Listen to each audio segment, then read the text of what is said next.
I like to start all of my games with a good stretch.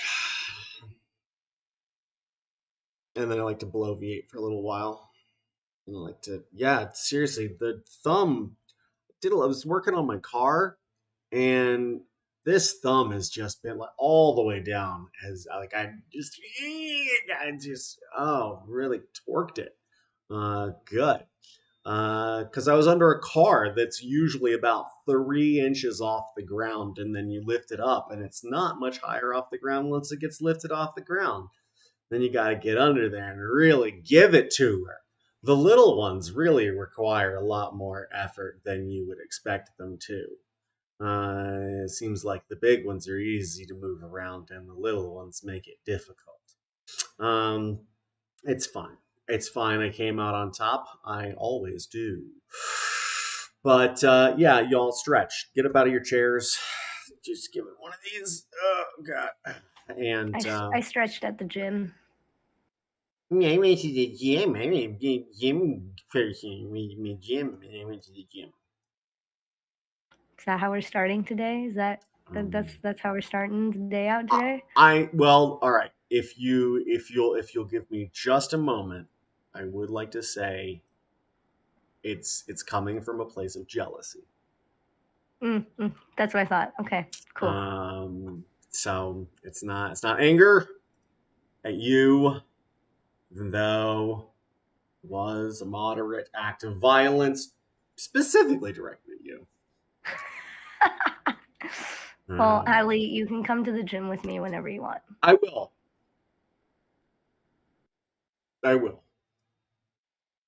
You can, yep. And if by gym you mean the great outdoors and hiking and climbing and jogging on trails, then yes. Oh, babe, I'm gonna take you skiing. We're doing this. I'm gonna take you skiing. No, we're doing it. You're gonna work out them quads. Yeah, y'all do not know how fast this man can go down a hill.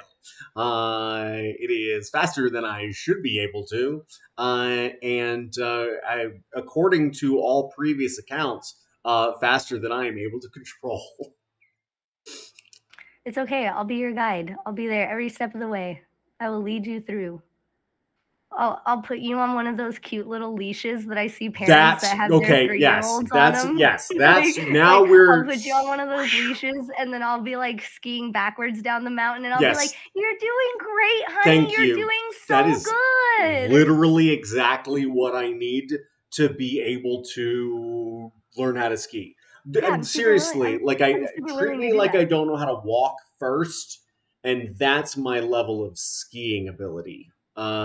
Sliding across surfaces, not my forte. I was pretty good at rollerblading for a while. Those were the 90s.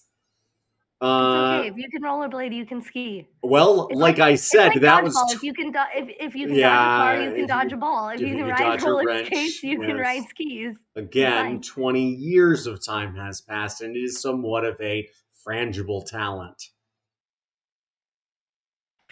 Stop. 30 years. You're not even 20 years old. Calm It wasn't down. 1990. It was the late 90s, mid 90s. You said 90s. Yeah, well, that was only 20 years ago to the 90s, or 22 years ago to the 90s. So, but it was more like 27 years. That's enough. See, that was the bloviating part of the program. Does anybody know what comes after the bloviating part of the program? We roll for our initiative. That's close. Not far off there. Ativa, did you have the right answer? Are we doing the round robin? Yeah, where's your microphone go? Right here. Okay. It did sound like it was in the other room. Oh, it's because my arm was in front of it, my man. Okay. I was worried for a second. I didn't know if you needed to jack something. If I hadn't been fixing my light, I would have approached that whole situation with like, ooh, I know, Yzma's in your chair. Yzma's in your chair. But my arm kind of ruined the moment. That, first off, great pull. Second, Yeah. Anytime anybody wants to reference the Emperor's New Groove, please feel free to do that. I have seen that movie literally hundreds of times because I worked at a cinema grill where it was playing on like second, whatever it's called, and it was great. It was one of the movies that I was like, I don't want to run into traffic because of this film. Good, good. Actually, there were some really great It is films. no concern of mine whether your family has enough. What was it again? Food? Okay, Ha! hot take, Thought of but that Yzma before was you in the right. became peasants. Finn. Hot take, but Yzma was in the right. He fucking deserved to die. The emperor, the actual emperor himself, who lost his group. I forget what his name was. Cusco? Or was that the other one? Yeah, Kutsu deserved to die. He was not a good emperor. I think Yzma could have been a much better empress. Oh, okay.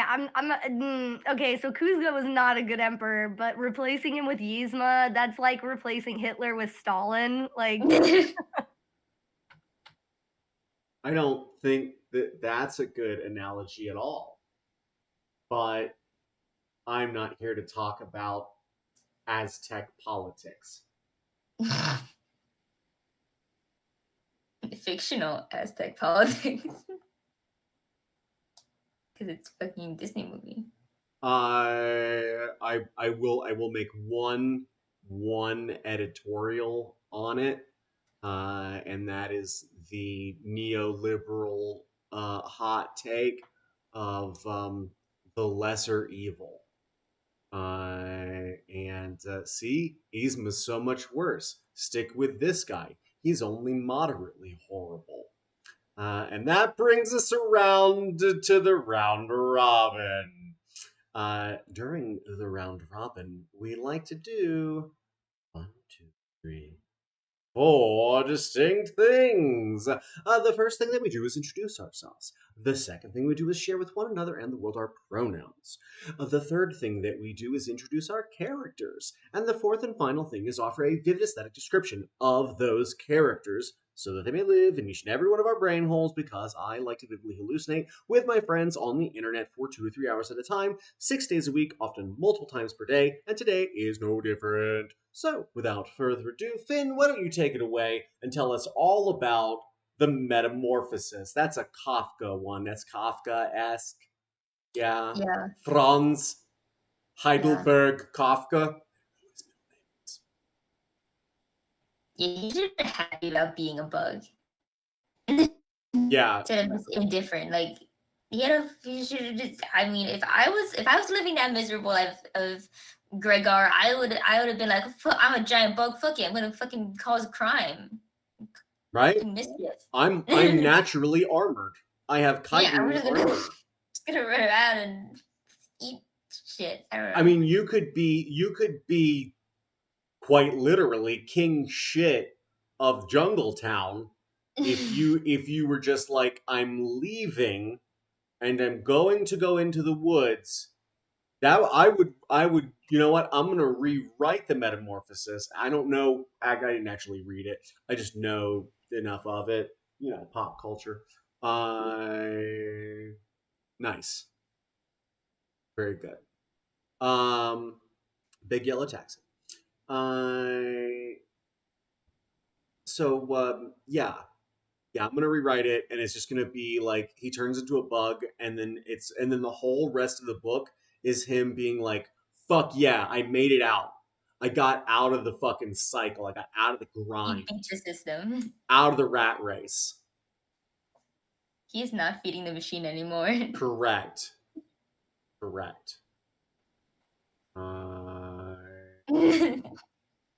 The ultimate showdown. Yeah, there it is. Sweet. Oh yeah, we're supposed to be doing D&D. Yeah, I mean, this is your literary DMing Hadley games and education hour. This is very educational.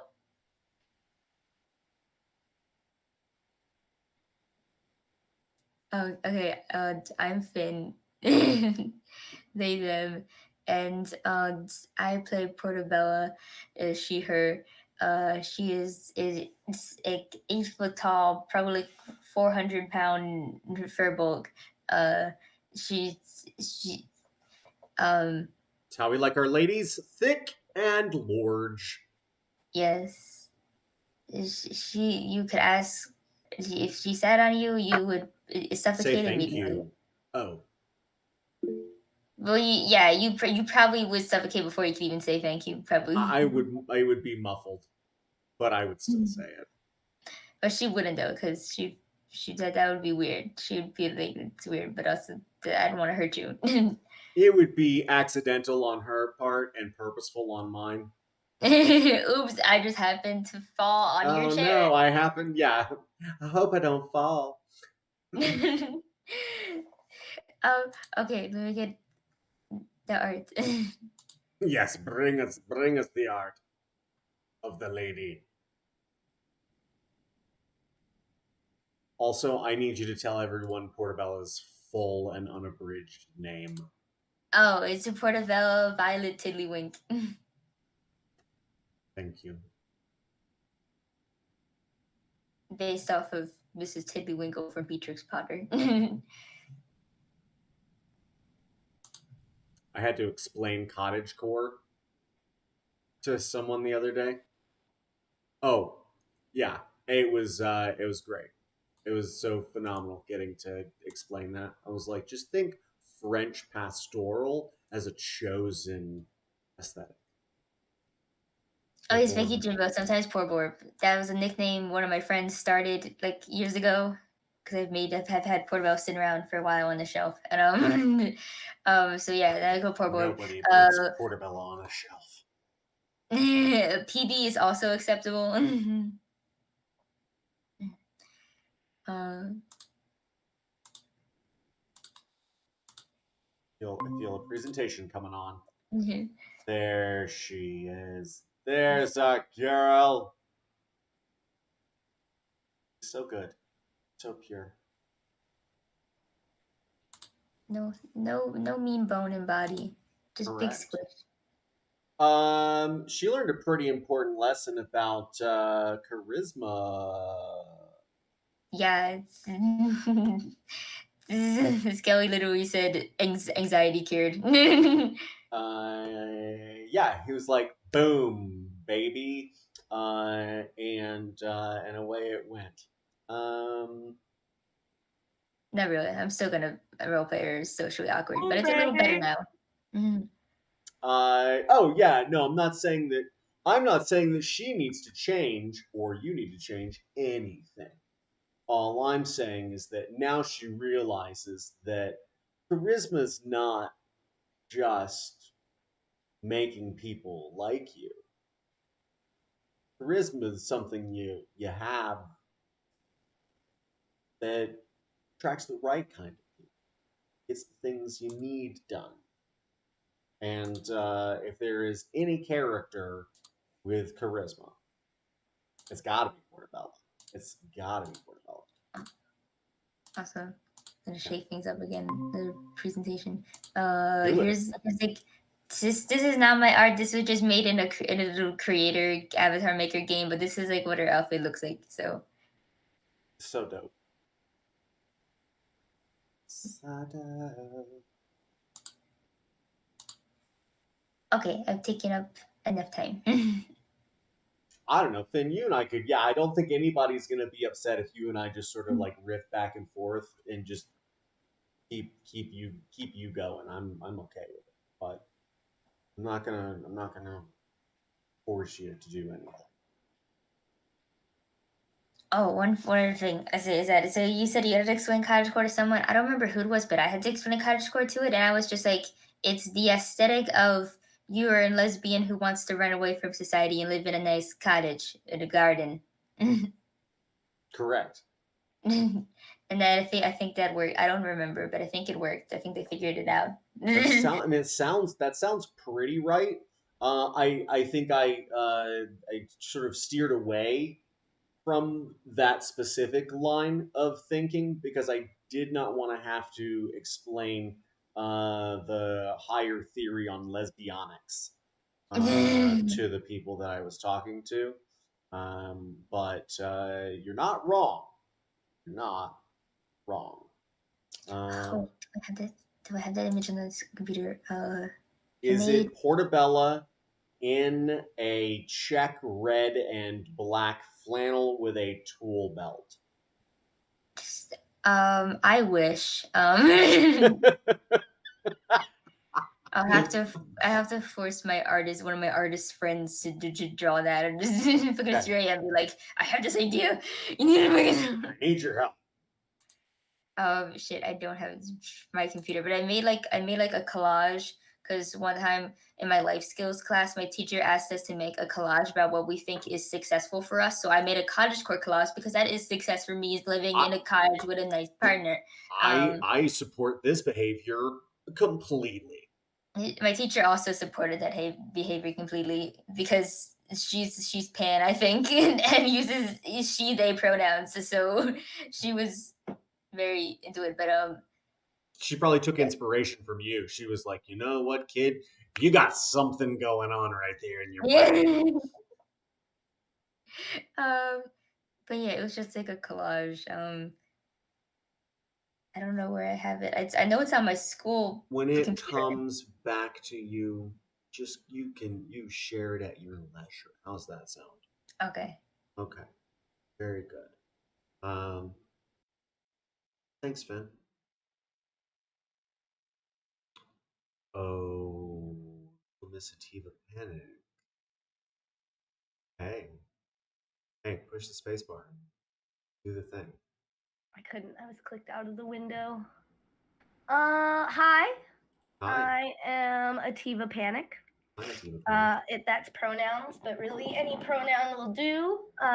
Dis/bish. This bish, yeah. I don't know.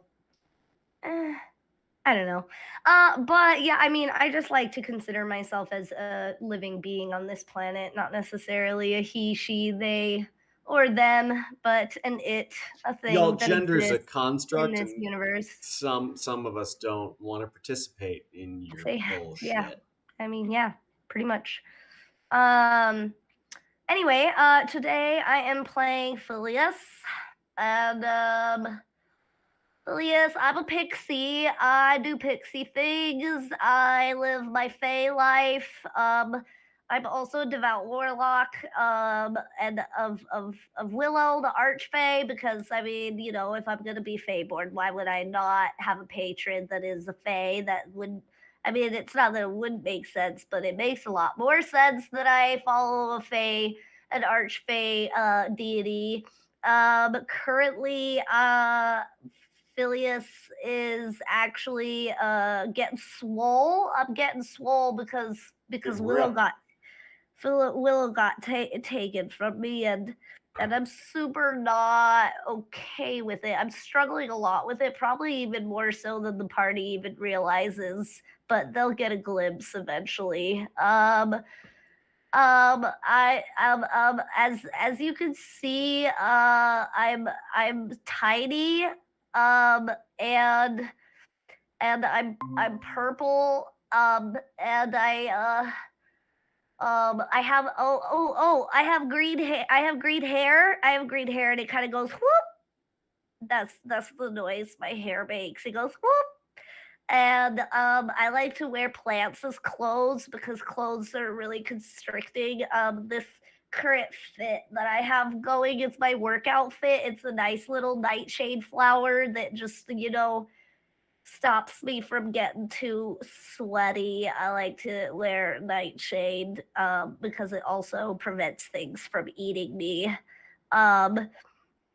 But yeah, this drawing is a work in progress. I've got everything but the outfit done. Almost there.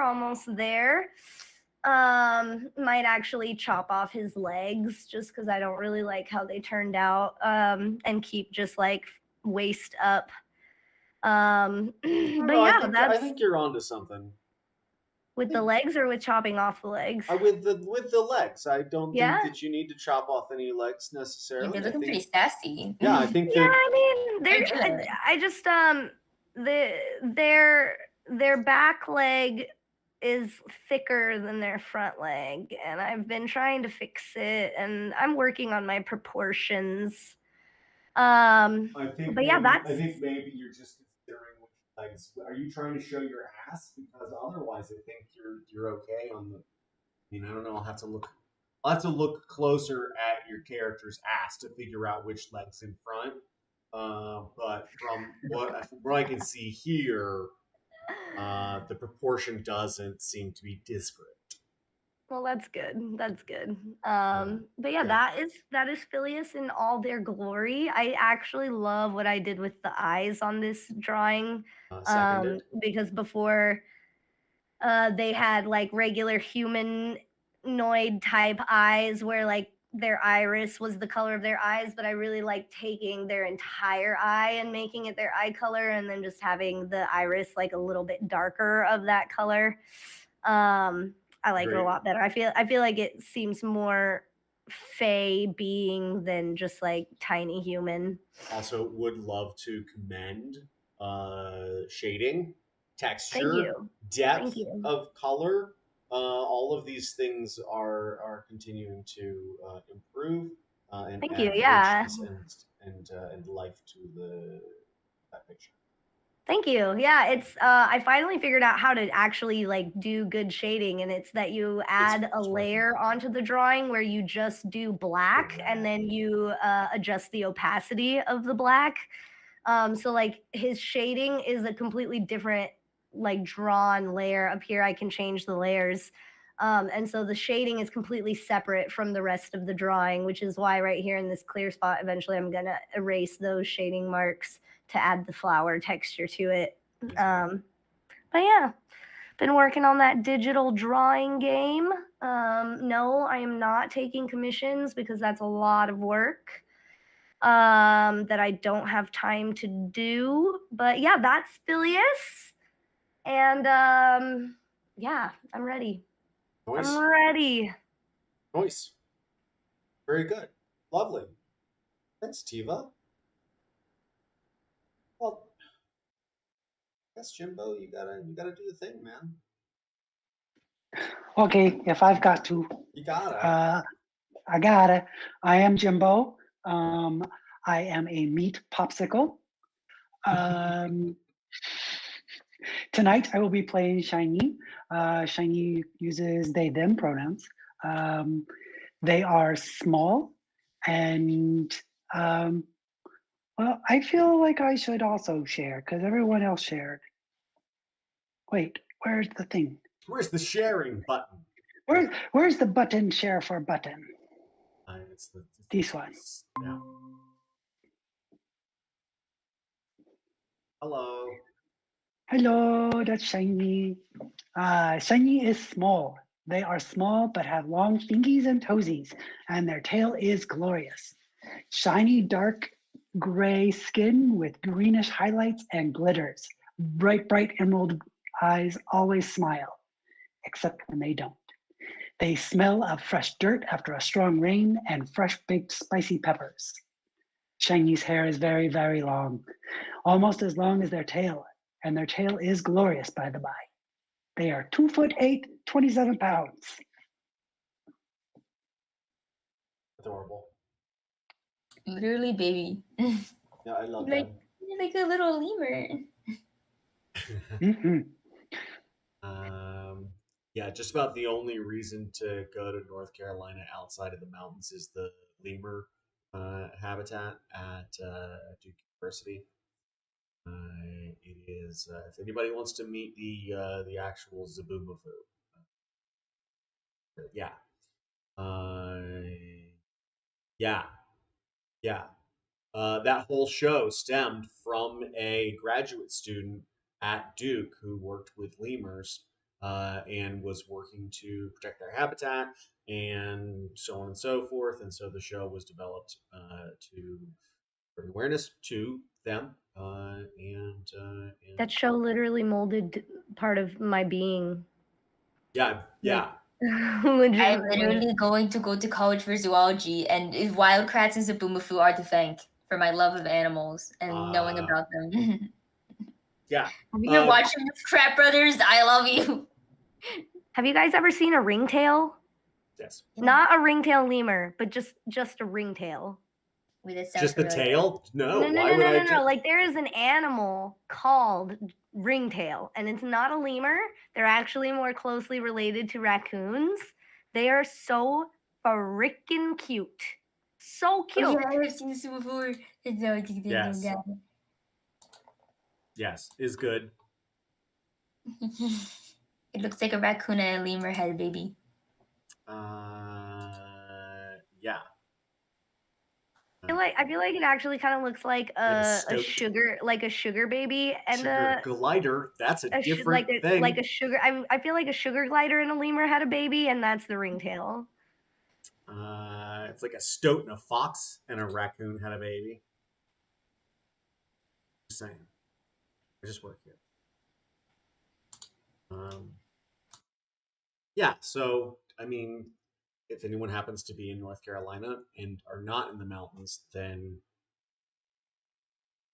go ahead and pick up some barbecue and go see Zaboom. That's so crazy. I was literally just at Duke like not that long ago too. Yeah. Now you know. This has been Now You Know with DMing Hadley. Speaking of DMing Hadley. Oh, that's right. I gotta do the thing too. Hi, I'm DMing Hadley. He, him pronouns here for a good time, not a long. Wait, no. Here for about 60% or so of your DMing needs. That's what I meant to say. That's the line. I forgot. A quick reminder that for Father's Day last year, God, I should actually just say the year because someone might actually see this in the future and think that I've only been their dad for a year. But it's actually been like many, many years. And technically, they could be my great grandchildren. Shit. Okay. Yeah. So 2021, in the midst of this century's first major pandemic, for Father's Day, I adopted everyone. That includes you. You are my child now. Congratulations. You can call me Dad. And in case it wasn't readily apparent, just send me your art and I will put it up on the fridge and commend you for it. Also, I get it. Life's rough. And we've all made, tough decisions to get by. And so it's okay. It's okay. I'm still proud of you because what really matters more than anything else is just carrying on the torch of life as long as you can before you snuff it out on someone. So with all that said and done, it's time to play the Withering Willow. And this is, I've determined it's season 2. That way there's some continuity with like when seasons begin and end. There was only a few games we played before this season, technically. So this is season 2, episode 6. And I have titled this episode To the Moon. And yeah, you heard me. To the moon. I can't hear you. I completely forgot we're actually going to the moon. I was like, why does that title make no sense? It makes perfect sense. You're a genius, Dad. I'm sorry. It's okay. I'm here for you, kiddo. Yeah. So, in true DMing Hadley fashion, can I get Constitution saving throws to start us off tonight, please? Yeah.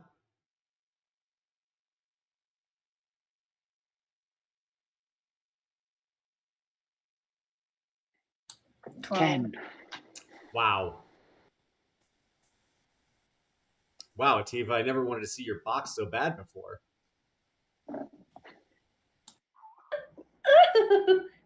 That's a 19. 19. Fantastic.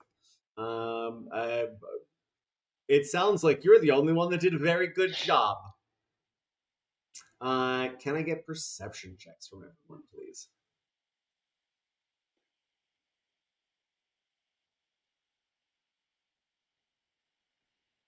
$22. Nice. 13. I mean, you can't even get it in your own box. It literally flew to the other side of my desk. I'm sorry. How'd we do? 18. Okay.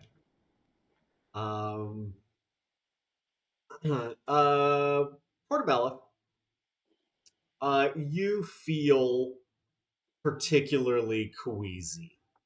It feels like your body has been stretched somewhere between 125 and 175,000 miles long, and then someone let go of the other end, and you snapped back into your sort of corporeal form. And it takes everything in you to stifle the desire to just really let it all out.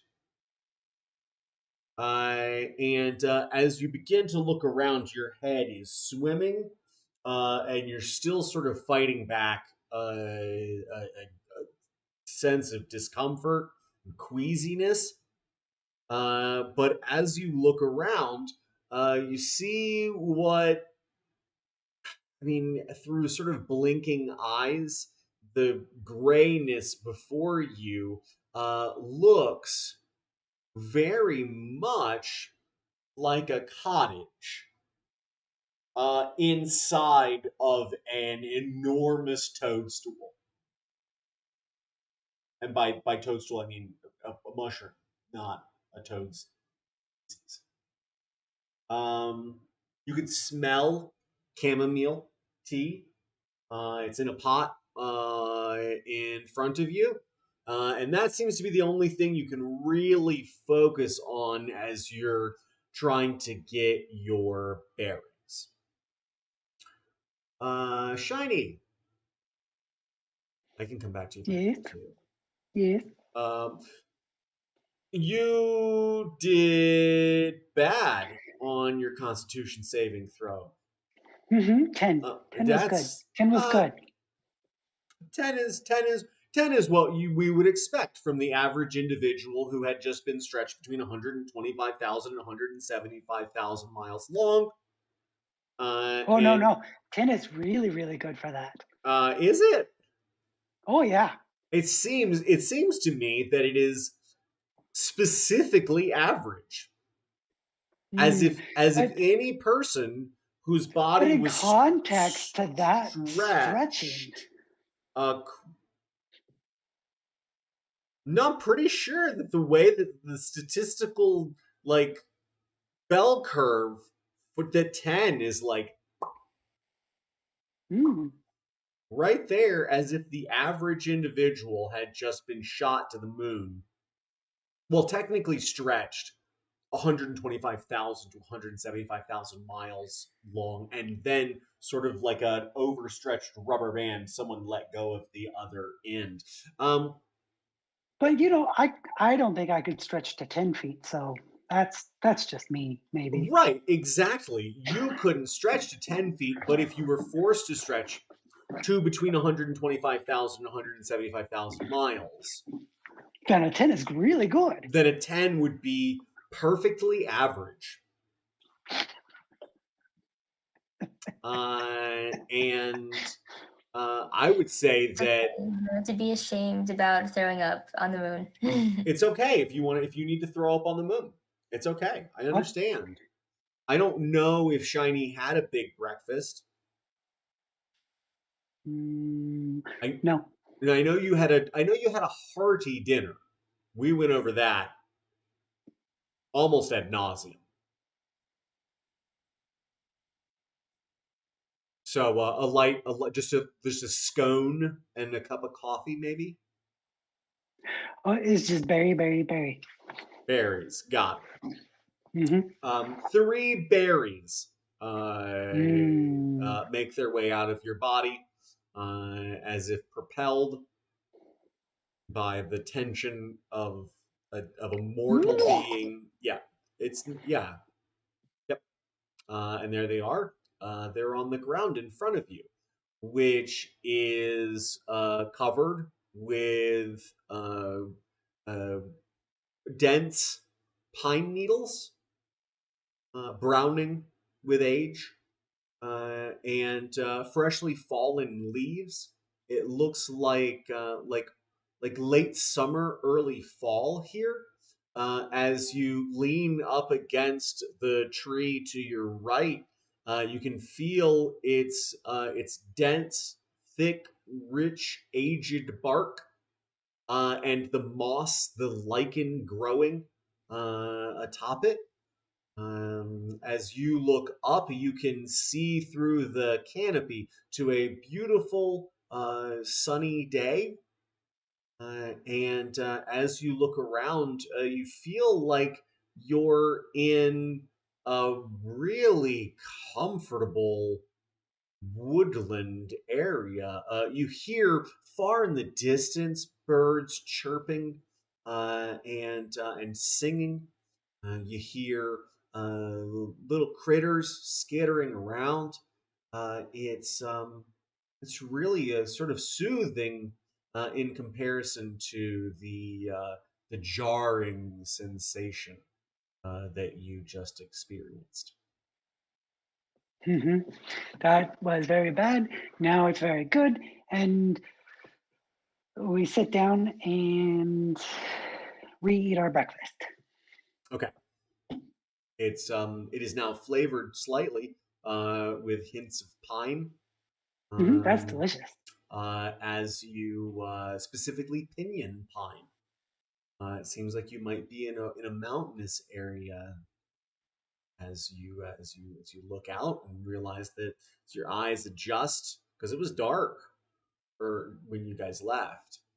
Mm-hmm. And now it's very bright. And as your eyes adjust, you can look out over beautiful uh, granite and limestone mountains.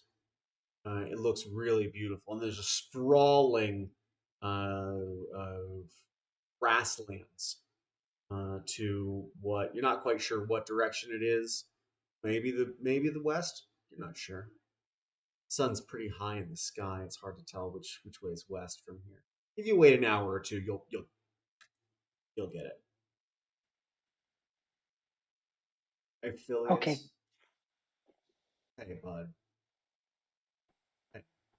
I was just so hyper focused on my mission, that basically the trip to the moon didn't affect me at all because I'm just like one track Willow mind.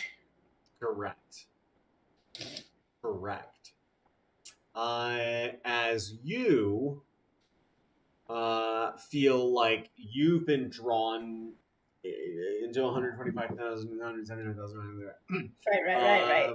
You're like, whee! And apparently delight in the experience. When you feel yourself sort of reincorporate, you are, and begin to look around, you are in a very similar chamber to the one that you just left. In Oh, do I see Shiny and Portobello kind of like looking like they're gonna puke? Nope, Oh, okay. nope. You see a silvery white light beaming down over you. And as you look down, it seems like this very similar architecturally. The aesthetic here is a sort of silvery white instead of gold. Would I know that I'm in the fall court right now? Because that's like where we were going. Uh, No, and no, Oh, because that's not where you are.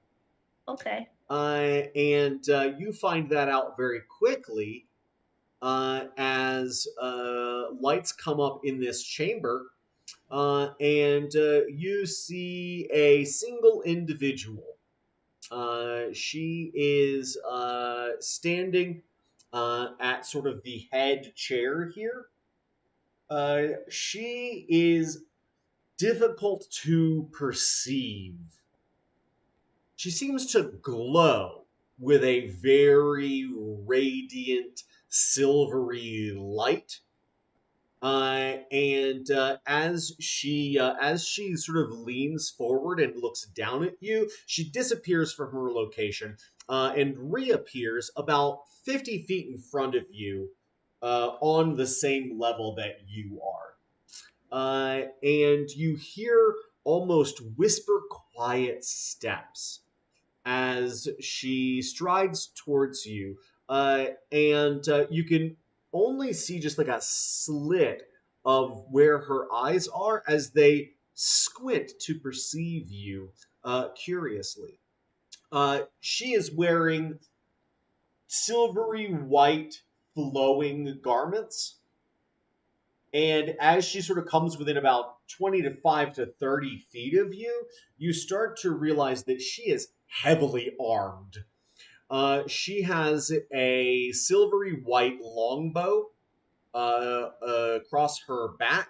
She has a long sword at her hip, slung low. She has a short sword on the other side. She seems to be wearing mithril chain armor, supplemented with adamantine half plate. Uh, Ooh. yeah, her shit's dope.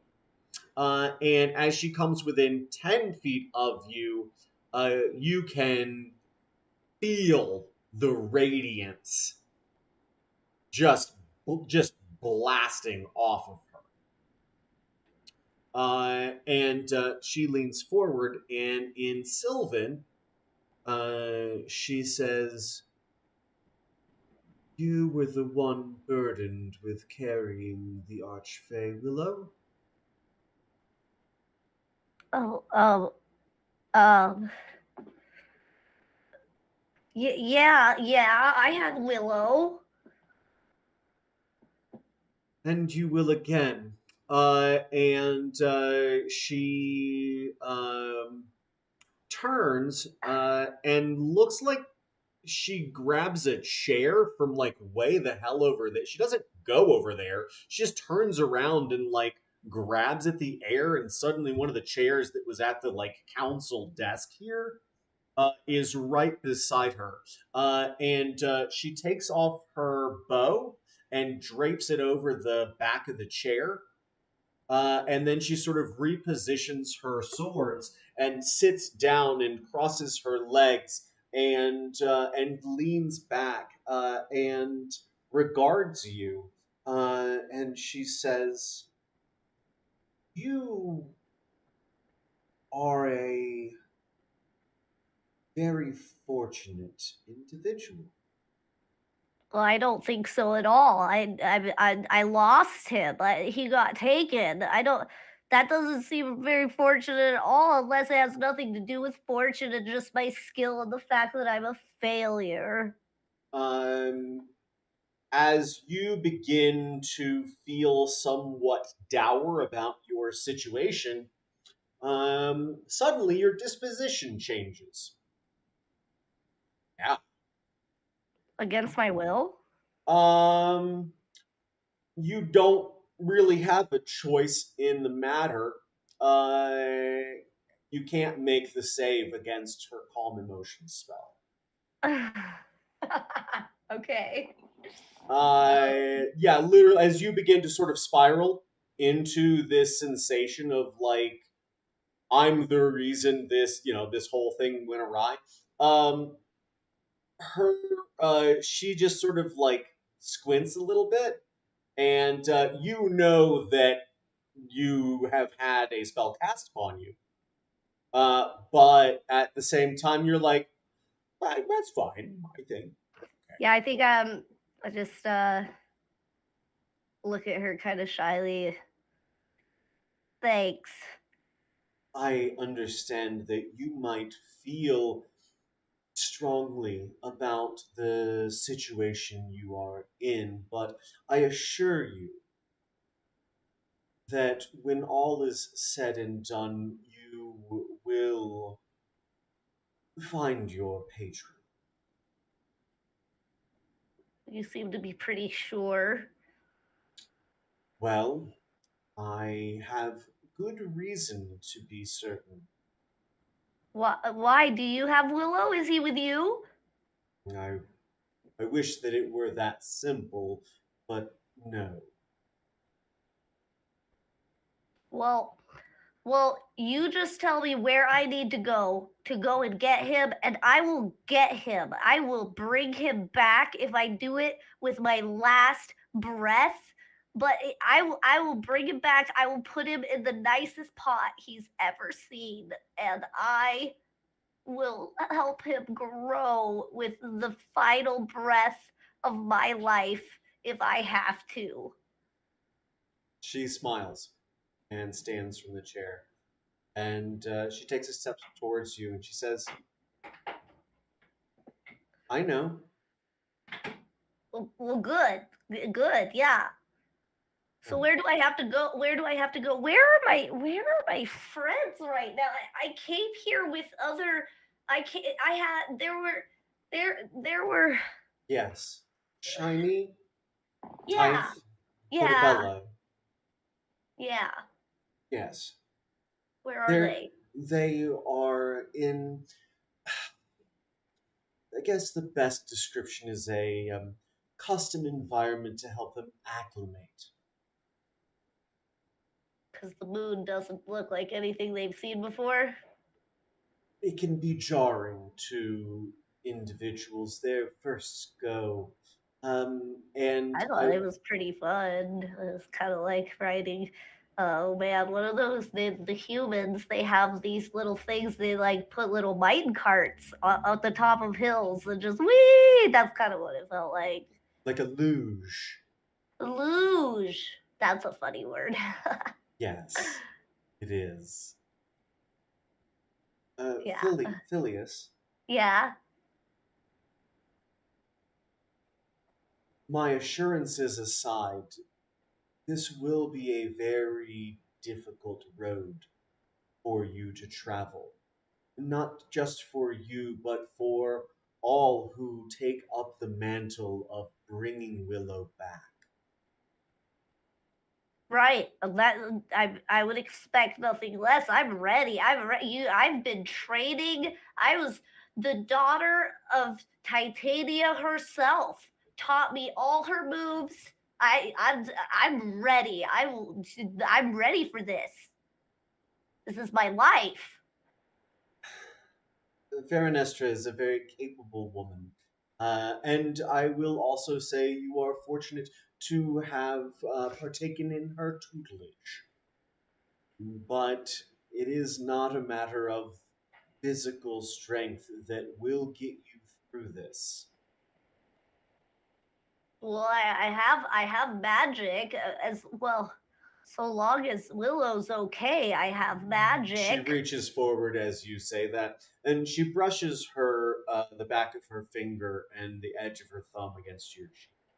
And she says, "Faith, child. Faith is what will carry you through to the end of this journey." Portobello.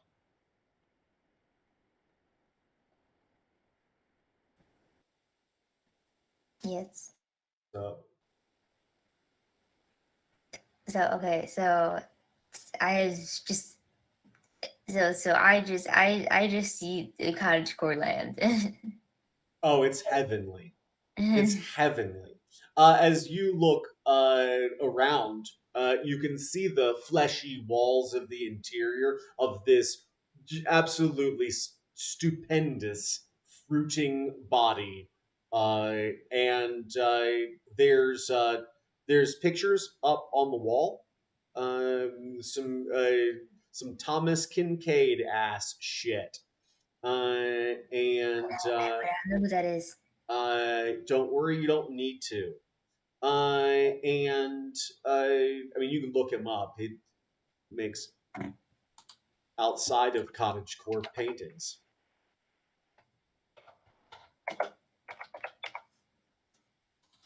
White women in their mid to late 40s and early 50s Oh, seem yeah, I've to have seen an those.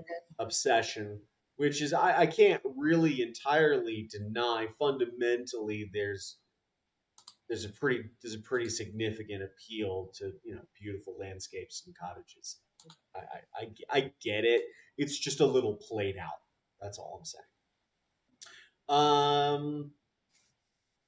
Yeah, you got really beautiful like mushroom salt and pepper shakers, and actually there's like a collection of salt and pepper shakers. There's some that are like chickens. Oh, There's two that are like kids who are doing the like push cart. One's salt, one's pepper. And there's all sorts of like adorable stuff. The window over the sort of wash basin in the kitchen has all these different size like apothecary bottles in different colors, which is really neat because when the sun sets like it does, you can see these colors begin to be projected through this room. It's quite lovely.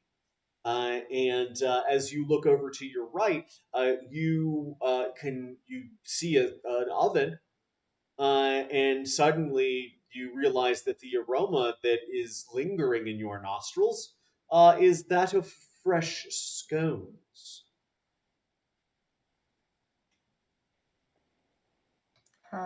there's a lot of thoughts going through right now because there's always like this the moon. This I didn't think the moon was cottagecore, but also Sure. where are my friends, and also Uh, whose house is this? sure. Just kind of standing there, just kind of looking around, just thinking a lot of thoughts. um, you're first. Please get the scones out of the oven. If you do not want them to Oh, get this one, the other. Oh no, I gotta get him out. yeah, no, you got to get them out of the oven. You don't want them to get dry. Um, as you set those on the kitchen counter and look out, you see there's a woman outside. She is hoeing around in a very literal sense.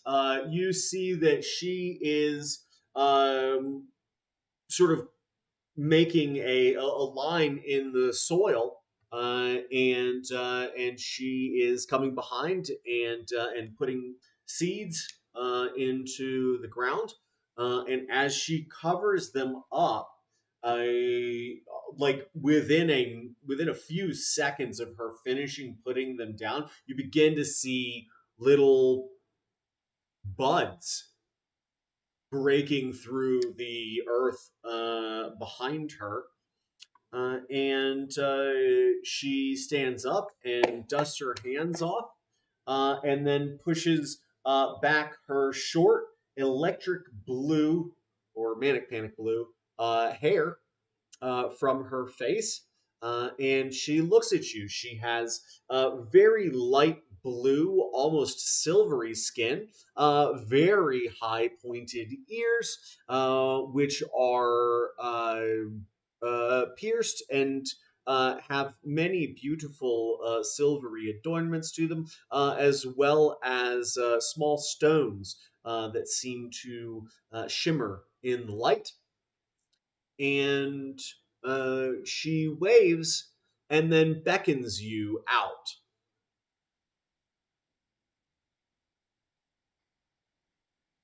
So I'll just, yeah, she'll leave. I mean, she's gonna go out anyways because she feels she's like, oops, I just teleported into someone's house. To go apologize for that. Uh, yeah, as you come out, you see she's made her way closer to this toadstool cabin, and she starts working an old water pump. And as she does, she pump, pump, pump, and then you see her washing the soil off her hands, and then sort of. Hmm. And then she shakes her hands once and extends a hand to you, and you can see that she's wearing uh, these dark indigo robes, and you can see that in sort of a sea foamy green, there are runes inscribed on them. They are sparse robes. Her shoulders are visible. Her sleeves are only to about the middle of her forearm. There's a plunging neckline, and she's wearing an amulet that looks like a crescent moon on one side, and then it looks like a drawn bow on the other with an arrow going across both the crescent and the bow itself. And she looks at you and she says, Portobello, welcome. It's a real pleasure to have you here. Um, hello. Is this the moon? Um, in a sense, yes, it is. This is not, as she gestures around, the surface of the moon, of course. This is my domain. I thought you'd be comfortable here. I wanted to get to know you a little bit while your friends chatted with other members of the council. Oh, all right, that's good. I was worried that I got separated for something Oh, bad. I apologize for having potentially upset you. Um, I, the moon can be quite disorienting when people first arrive, and we do find it's best to put people at ease when they get here. Well, thank you then. You're very welcome. Is there anything that I can do to put you at ease? Um, just kind of like looks around awkwardly. Um, oh, I'm sorry. I'm getting ahead of myself. My name is Sarah. Tsarra. Sarah. I gotta write that down. Sarah Faywin.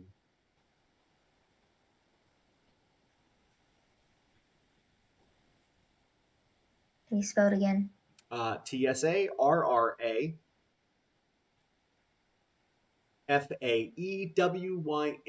Sarah Faywin.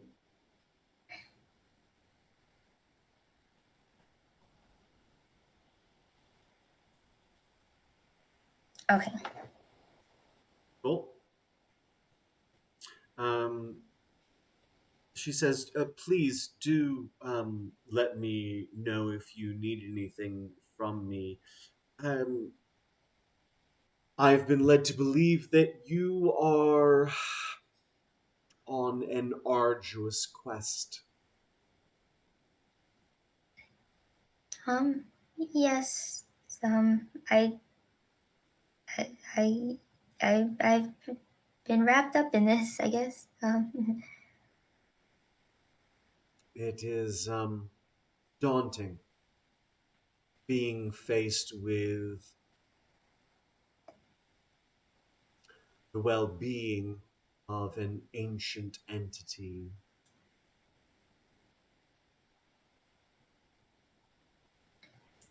Yeah. You don't seem to appreciate the task you've been burdened with. Oh well, I mean, I guess it's hard to say you appreciate something when it's hard. Um, I'm not sure why I was chosen. I don't have any adventuring experience, nor was I specifically a follower of Willow, so I don't know what qualifications I met. She smiles so hard she grows extra dimples. And she says, Portobello, please, if you will indulge me, um, come, please. And she beckons you back towards the row of seedlings that are now sprouting out of the ground. She says, Portobello, you understand how things grow, yes? Yes. Things are planted, they come to, they grow, they come to fruition, they spread their seed, and eventually they die.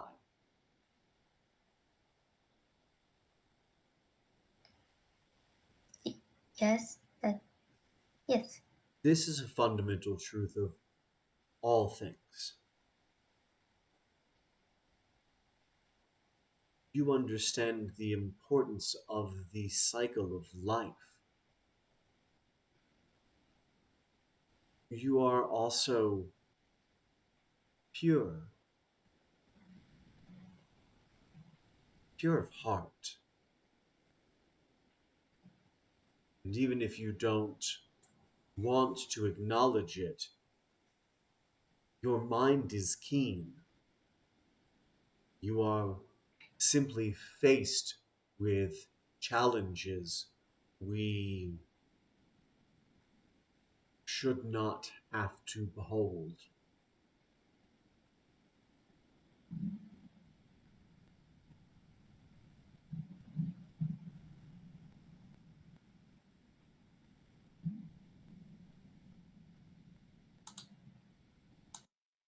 Wait.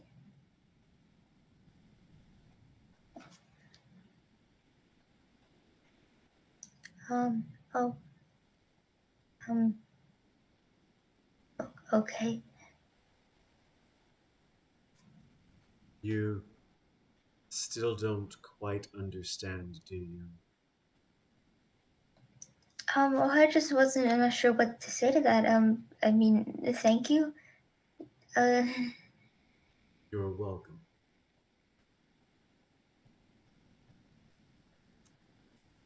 Portobello, you are more than just capable. You are important. You are necessary. You are a budding druid, but your powers will grow significantly as you are faced with more and more challenges. As you grow your ability to contribute, to take charge, to steer the direction of people, of civilizations, will begin to present themselves.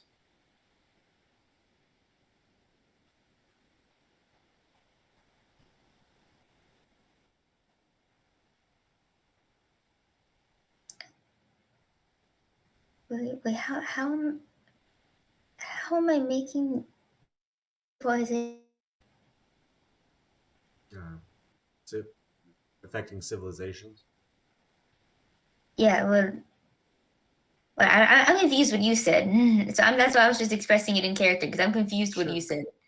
Essentially, she's saying that, like, you're a pretty good druid. You're okay at what you do. You're gonna get so much more powerful, Yeah, I got that point. I and got in that the point. and in the process, you're going to realize that you don't just affect plants and animals. You're going to affect the trajectory of whole societies. Oh damn. I find the best thing to do is to burden people with exceptional challenges, and then it makes them feel like the little things are much easier to manage. Oh. You keep your mouth shut. Not you, Finn. No, zip it.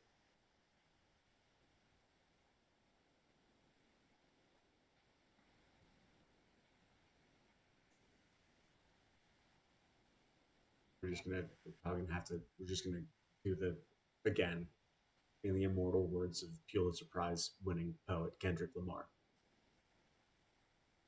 Damn. Hey, Shiny. That's me. Hi, bud.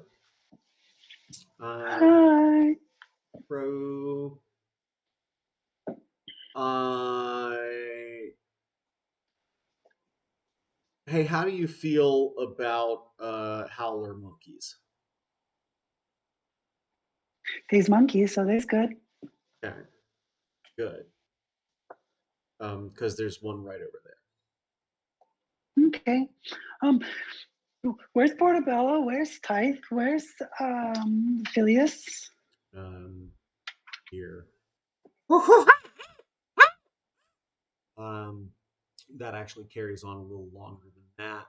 And as you hear it, you hear, it's cool. They're fine.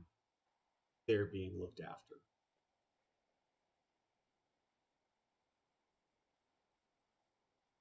Mm, that was the howler monkeys howling Yeah, stuff that said that. yeah. And they begin swinging towards you, using their arms, their legs, and their tail in a very graceful sort of tumble from one branch to the next, swinging back up and then down, and then landing on all fours about 10 feet in front of you. They're not much bigger than you. They are bigger than you, but they're not that much bigger than you. Shiny stays sitting there and is side eyeing this monkey that just made such a statement. Can I get an Arcana or Insight check, please, as you look this monkey over? Yes. That is a 14 insight. Something's weird about this monkey's eyes.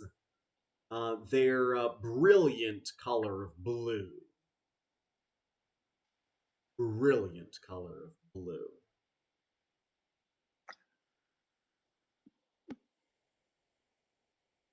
Sorry to say it really, but I don't trust you, and I don't trust this because we were going to the moon, and I know that we're not close to the moon when we look at the moon from where we are, but when we look at the moon doesn't look like this. So this is.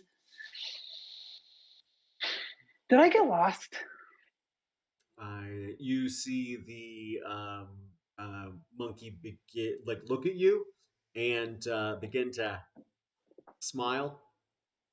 And then you see their sort of like one brow go up and the other one go down, and they shake their head. Right. I Uh, did say I don't trust you. So why would you say anything? Because then I still wouldn't trust it. and then they hold up a Shoot. single finger. And and then put just and they put their hands down on the ground. And as their hands sort of sink into the pine needles and underbrush, you begin to see them diminish in length a little bit, at least by way of scale. And then you see sort of a silvery blue skin replace the hair on this creature, and then you begin to see them stand up to their full height. And as they do, you see a long curling coif of bright blue hair, which matches the eyes of this individual. You see little ears sticking out, little points of the ears sticking out of their blue hair. And you see clad in sort of a fitted vest over a long tunic, and leather breeches, and mid calf boots. An elf. And he looks down and picks a little bit of foliage out of his hair. And he says, you're shiny, right? Mm, In yeah, Sylvan. and responding back in Sylvan. Yeah, that's who I am. That's A pleasure to meet you. Um, we haven't met yet. ah, you got me there. I am Arlen Kabar. Arlen Kabar. Um, okay. This suits you much better. I don't know whether to take that as a compliment or an insult, but I don't think you're wrong nonetheless. So, um, yeah, where's Portobello? Where's Tithe? And where's Phileas? Um, you see his eyes flutter for just a second, and he says, Phileas is in the Great Hall. And then he sort of blinks a little bit. Just a moment. Your friend Portobella is with Sara in her garden. Oh. Hmm. Tithe doesn't seem to have taken as well to uh, his arrival. Uh, uh, but he seems to be isolated but uninjured. Hmm. I'm sure that you will be reconnected with all of them very soon. This is my domain. I wanted to welcome you. Hopefully, this is not too presumptuous, that you would enjoy, well, such a keen view. Well, I do enjoy it, but uh, I was going to the moon, so I'm confused as why I'm not at the moon, and um, and then I you see Shiny also do exactly what Arlen did with his eyes. I don't see him. um I was trying to see Portobello, and I was trying to see Phileas, and I was trying to see Tithe. Um, um are you familiar with scrying? mm, I think I've heard someone say that before, but I know. I would actually like to know mechanically. Shiny doesn't. I guess at level 4 you wouldn't necessarily have access to it. No, Okay. he's a big spell. A big-ish. Um, mm, mm, mm, mm. Oh, and also, yeah, I'm not a familiar. I know that I look like I could be, but I'm not. I had no misgivings about your individuality.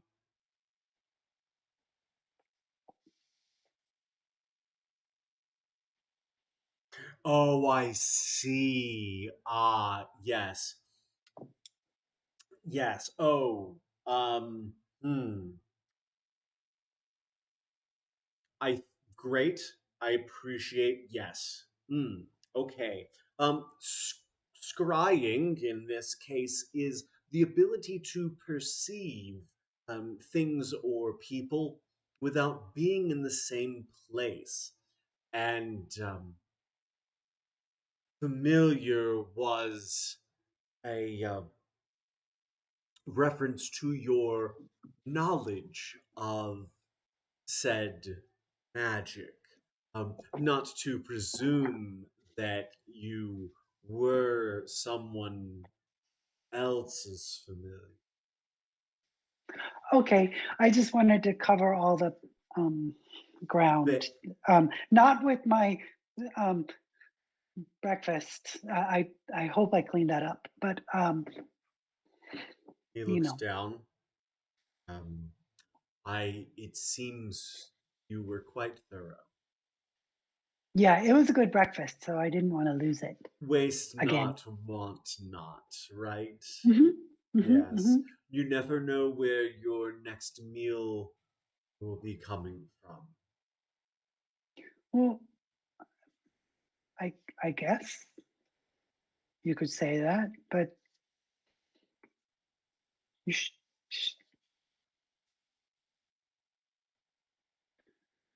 It is an adage.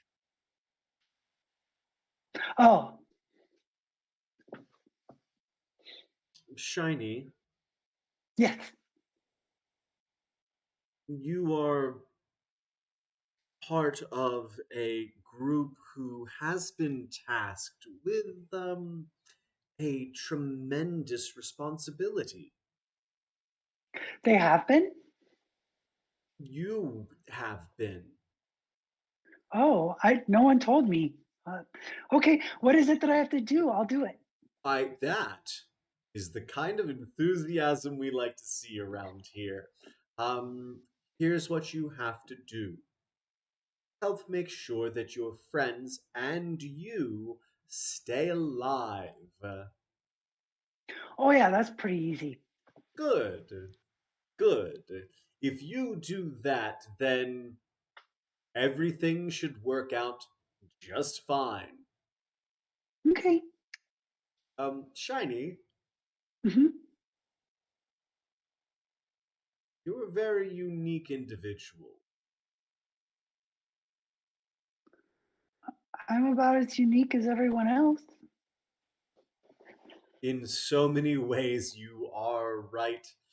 And in so many other ways, I think perhaps you fail to see how you stand out. Oh, it's probably my tail. My tail's really nice. It It's is glorious. glorious. Yes, that's what I was going to say. Hmm. Um, it will And serve you. Shiny actually like hugs their I tail, mean, why wouldn't you? and the tail hugs back. Yeah, Yeah. right. Then the hair gets in on And then the it's hair a whole gets in the- pile on. You're like, yeah, yeah. That's what happens when people hug me. Is they at first they're like, oh, those are good strong arms, and is that a leg? And why is the hair getting me? Is the beard trying to eat my face? Yes. Okay, I like it. Um, he looks down and says, "You will do great things, Shiny. You already have, for sure. But I'm honored to meet you. to be able to welcome you. This may not look like the moon you cast your eyes upon at night, or I guess even during the day. And that is because, well, we are inside the moon. Oh, wait a minute. But there's sunshine. That is correct. It is because we are blessed by Seanine. Okay, Anine.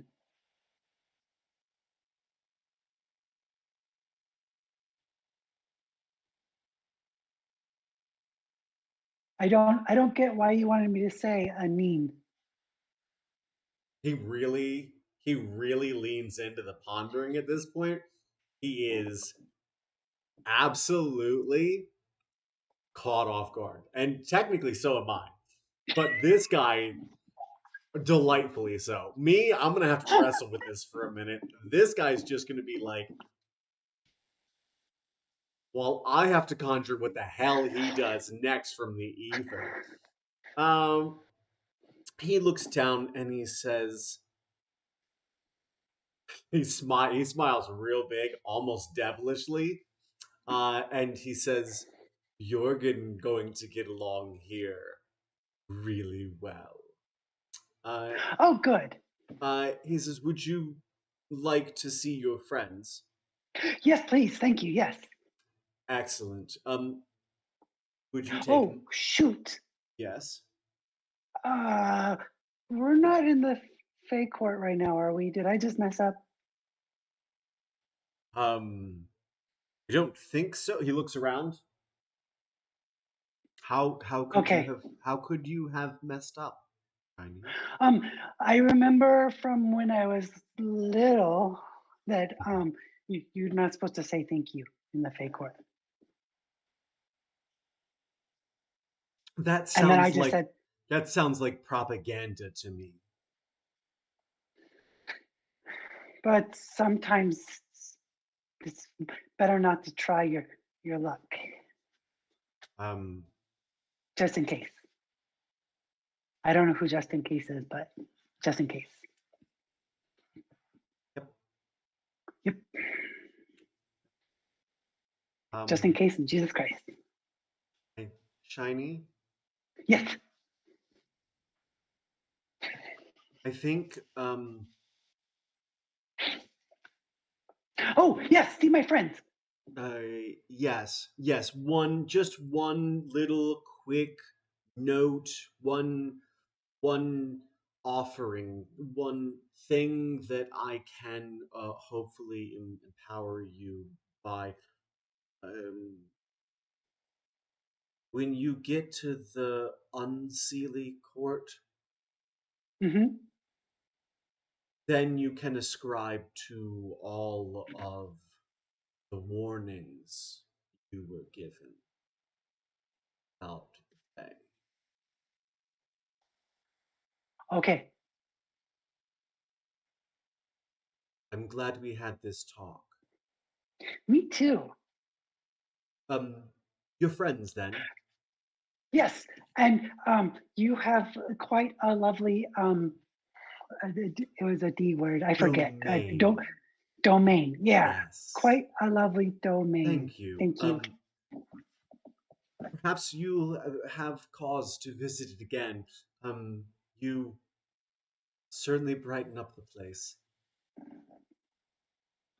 Oh, well, thank you. I didn't mean. I mean, yeah, thank you. Yeah, my friends. I love to, and I would like to come visit again. Sure. Yeah. This has been a lovely trip to your domain in the moon. Thank you, Shiny. Thank you, Arlen Kayabart. Close enough. And he reaches his hand down to take yours.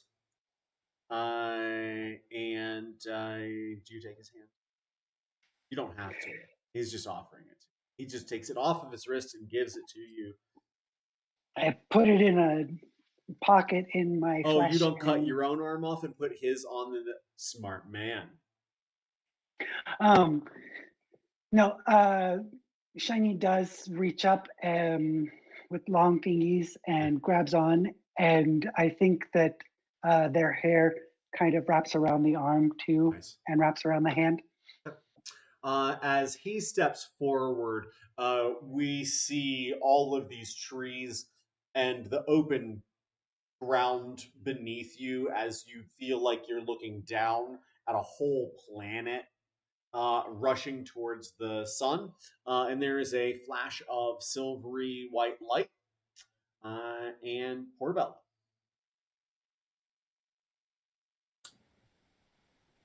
Yes. Hey, girl, hey. Sarah looks back up at you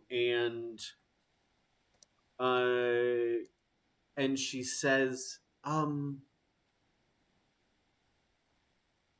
think our time together may be coming to a close for now, but I want to give you something. I hope it comes in handy.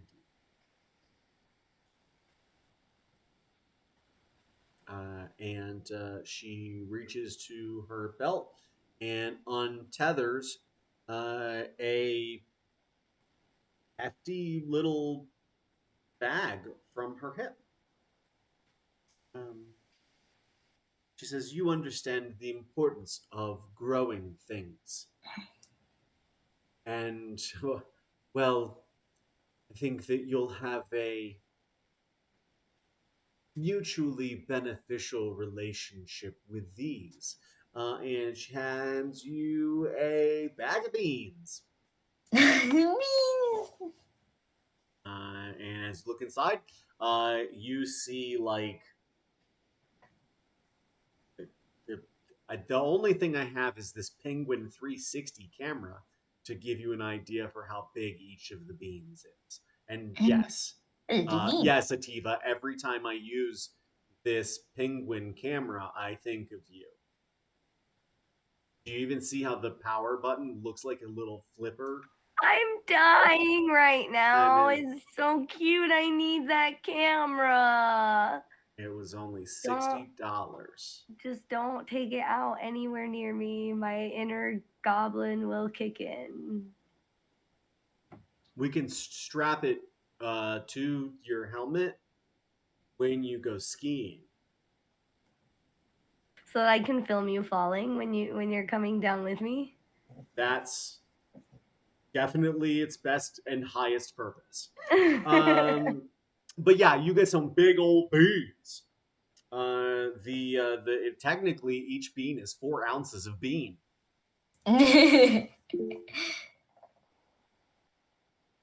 Gross Haruni. You said it. I know I said it, but then you said that, and those aren't the same thing. Wait, did you just say gross? I'm offended. Hurt even. Gross-a-rooney is what I said. To be very clear. It's got noodles with it. That's correct. That is correct. They're egg. No, they're not. They're what kind of noodles are they? Gross-a-rooney. Yeah. A San Francisco treat. Correct. They're vermicelli. Okay. Sweet, because it's got the word vermin in it.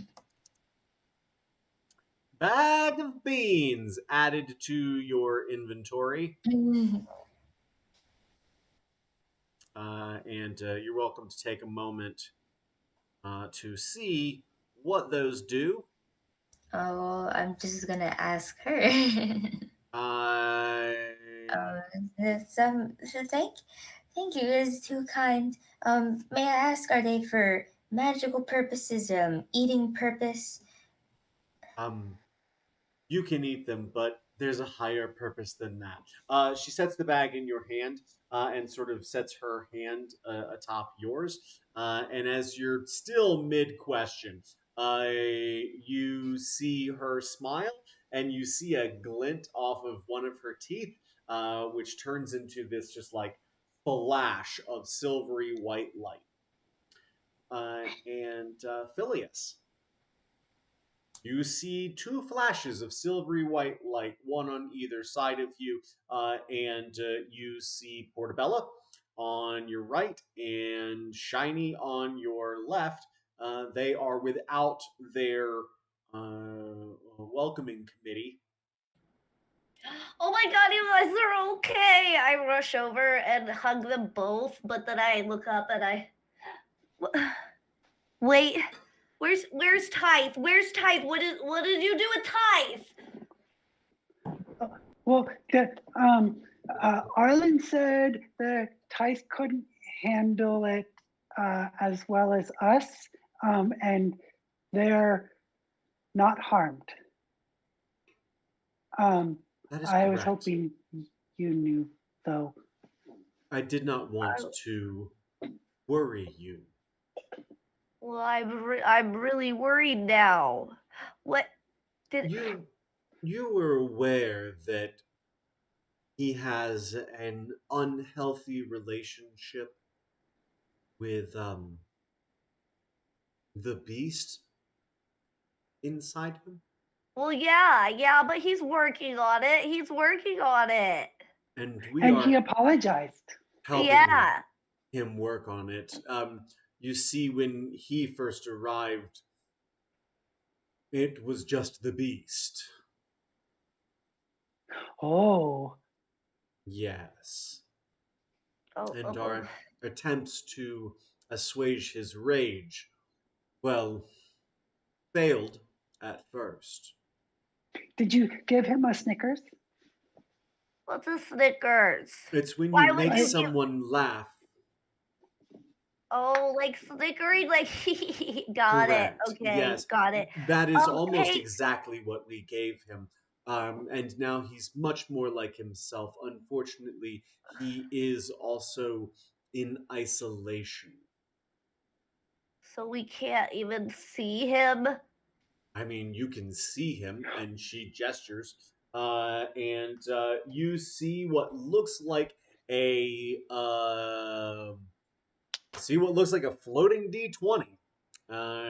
There is an icosahedron, and across the lower third of it, you see what looks like glass floor, and against one of the triangular walls, you see a cot. And on it, you see Type, who is curled up like a lump with one arm draped off the bed. And you can see his tongue like lolling out of his head.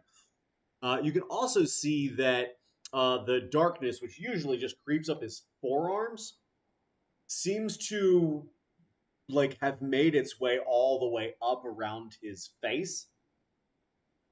And as you look towards him, you can barely see it beginning to recede.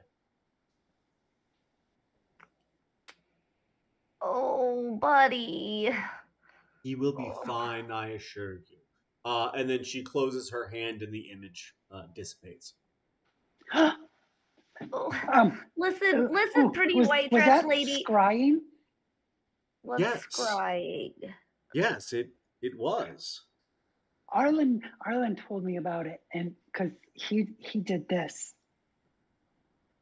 and he showed me or told me that you were here, and wait, I don't know your name. And I look at the lady in the white dress. How come they know names? I'm sorry. I thought you would know who I am. She brushes she's the only one that has like silvery hair. All of the other moon elves, well, I guess I don't know, Phileas, if you've ever met another moon elf, but Portobello and Shiny, the two individuals you met had sort of very light silvery lavender blue skin, and bright blue manic panic hair. Nice. This lady looks like she's made of moonbeams, which starts to make sense as she introduces herself. She says, I am Sayanine Moonbow. Sandy Moonbow. Sorry, I didn't know. Sanine Moonbow. Sorry, I didn't know who you were. I've never been to the moon before. I didn't mean to insult you though. If I was from around here, I would totally know who you are. She says, I have shined on you every night of your life. That May not know my name, but you certainly know me. Oh. I think Phileas would probably blush a little bit at this comment. Like, well, thanks for watching Shining on me. I guess I've had really good nights in the moonlight before. The moonlight's kind of one of my favorite things. I'll sit by the pond and talk with the fishes, and they'll be shining in the moon. It's great. Thanks. I'm glad you appreciate it. So do we have to wait for Tithe to go get Willow, but I really want to go get Willow right now. Because getting him back, she holds up a hand. You can keep talking. I'm just telling you this. I think with the hand they would probably stop. The moon rises and falls. The moon waxes and wanes. The moon travels over every point in the prime material plane and the Feywild. I would love to send you right now to the Unseelie Court, but we have not. Are you okay, Shiny? Oh, I thought you said you would send us right now. I was. There is as some might say, very large butt coming. But? Looking over at Portobello. Also, I think at this point, Phileas would have flown. I think at this point, Phileas would have probably flown up to Portobella's shoulder and like whispered in her ear, I thought that the moon waxing and waning was all because we're looking at it and we're seeing the shadow. Like, it actually gets that small. And I'm like whispering this in her ear as Sayanine is like talking, is giving that whole explanation. Does that mean does that mean we could fall off of it? Like, what if it's just this tiny little waning crescent and we're right teetering on the edge? I don't think that. No, I don't. Just like, baffled. I'm just sitting on her shoulder, confused. Wraps around Portobella's leg, and I think kind of loud whispers up, I think as long as we're always with Portobello, we'll be okay. We can't forget about Tithe. Tithe will be fine, and you will not leave without him, I assure you. So what are we supposed to do while we wait? I mean, I would just... Oh... Portobello, would you make us some tea? Of course. We're gonna drink tea. She gestures And as she does, you see a kettle begin to rock on top of a burner that is not there. And I look within at my about hands. I want to be able. Can I? Oh. one day, my dear, one day. And as she says that, you begin to hear the kettle whistle, and as it does, you see a small rosewood box um, materialize about a foot away. It has a long tooled leather strap and a little rosebud gold latch.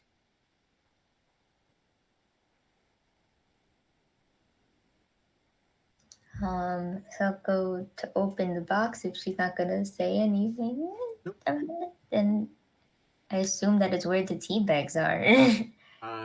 More than that, as you unlatch it, the top sort of springs open, and the front begins to fall forward and catches on these sort of accordion-like uh, uh, sides. There's like fabric folded. And as you look inside, you can see that there are saucers slipped into the sides, and there's a green silken material on the inside, which itself has sort of embellishments of rose. And you see two cups sitting in the back and two cups attached to the front. And in the middle, there is a beautiful white porcelain tea kettle. And in the top, there are tins and a little scoop to make tea. Oh, that's lovely. There's Earl Grey, Pearl green tea, rooibos red, and a smoked black tea. I've never heard of rooibos red. It's more of a floral tea. Yeah. Known for its hibiscus-like color. And what's pearl green tea? I mean, for regular tea, what's the pearl part? They look like little pearls. Oh. Instead of loose leaves.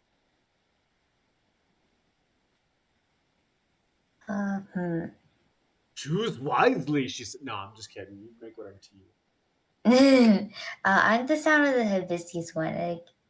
Okay. Sweet. She says, you have chosen wisely. And as we see you begin to prepare this tea, the other two of you sort of look back at this woman, and there is now a table in front of her, a small round table with a silver and white checked cloth draped over it. And there are some tea cakes and little cucumber sandwiches with the crust cut off, cut at a diagonal. We're gonna have a tea party. Yes.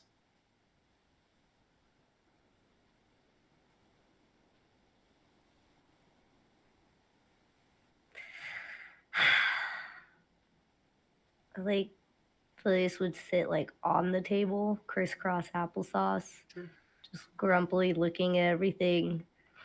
And then I don't know about eating anything. I know technically we're not in the court, but you still are. fey-empowered elves, right? You know,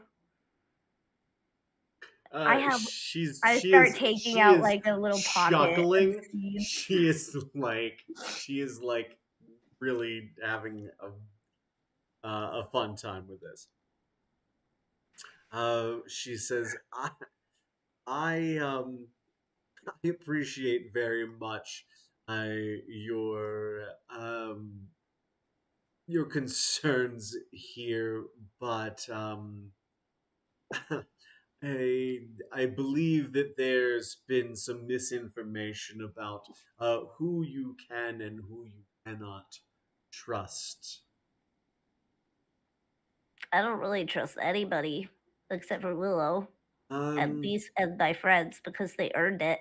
I I don't think that I would necessarily argue with that assessment, except that in case it was not readily apparent, I am a god.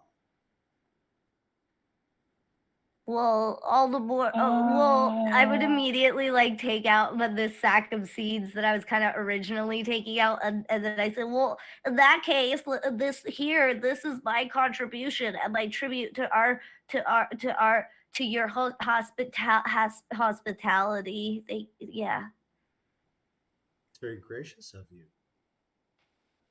Thank you. thank you. Um, I'm I'm certain that Sarah will be glad to plant them in her garden. Oh yeah, that would be great because then it'll just pop up more gourds that gave me those seeds to begin with, and then you'll have even more seeds. And if you toast them just right with a little bit of Olive cinnamon oil and and a salt little and bit of little cinnamon and nutmeg and brown sugar, it's really good. Yeah, yeah. yeah. Don't forget the nutmeg. Just a tiny little sprinkle Just of a the nutmeg though, little, because it's really strong. just a So little microplane shaving of it. Just a little bit. yep, just a little bit, Yes. you have those with maybe not some tea, but like if you just like take some oats and soak them, and then you get the juice from the soaked oats, Right. and it's Yes. so And delicious. then yeah, you concentrate that, and then you add yeast to ferment it, and then you let it age, and then yes, absolutely, you have that Are you with the talking seeds. about ale? I'm not talking about ale. No, I thought you were talking about ale. No, no, no, no. You don't let it ferment. You just take the juices from the fresh oats, and it's like drinking a milk of sorts. It's really nice. It's really nice. It's creamy and delicious. Beer cream, just she Billy immediately no, turns like bright violet oh purple. no, I was talking about Ativa. I wasn't talking about Bilious. Um, Now I turn bright there it is. violet There's yeah. purple. You're matching your sweater now. She goes. I'm gonna stick with what I said. Yeah, I appreciate your contribution. That sounds like it'd be better suited for tea. Yeah, I'm not much of an ale drinker. It dulls the senses, and I like being aware of everything all the time. Does does it? It Yeah. does. It Oh, dulls the senses. I. It dulls the senses, puts Hmm. you more in touch with your emotions, and I'm already a little too in touch with my emotions. That's kind of why I stutter sometimes, and I'm a little weird around people because I can think that they see how I'm feeling, and I want to be brave, but I'm also really tiny and makes life kind of scary. I look over and shiny, and I'm like, right? It's scary when you're small. The world's big around you. And the moon is too. We're It not gonna is. fall off the moon, are we? Because you said that the moon wanes and it waxes. And I always thought that that was an optical illusion. I always thought we were looking at a shadow on the moon that made it look like it was waxing or waning. But like, if it actually waxes and wanes, aren't we gonna fall off of it? I was, if you will pardon the pun, waxing poetic. You're pardoned. Thank you. This is the gang's tea talk. I appreciate the humor that you all bring to the literal table. But I wasn't trying to be funny. I'm legitimately concerned that we're gonna fall off the moon. No.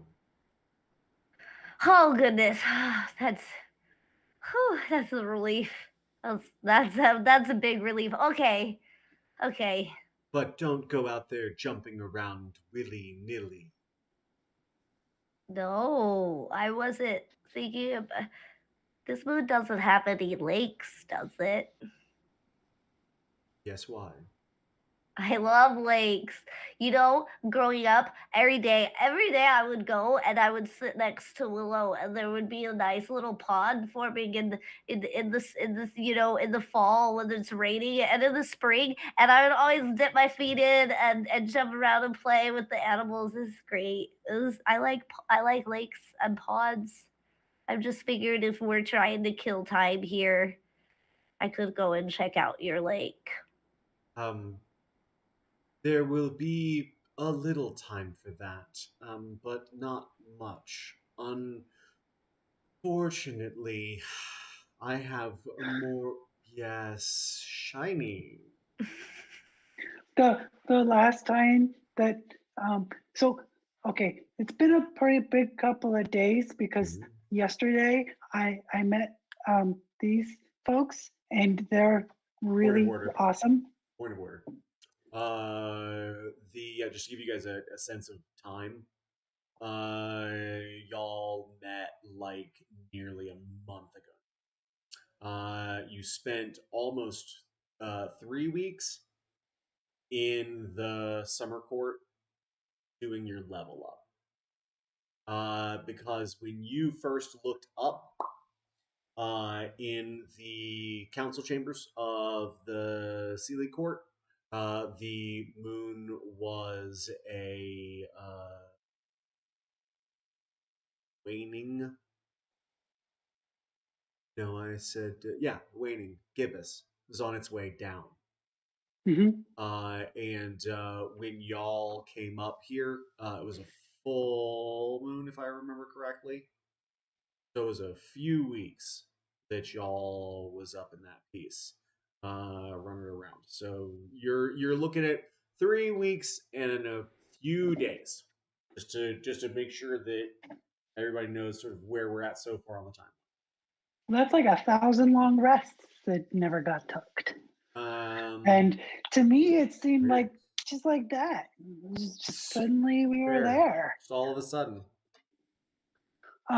So yeah, yesterday I met these guys, and then we ended up meeting the Sealy Court, which is like next level, and then we came to the moon, and that's like now pretty cool, but you're a god, so that's like even more next level.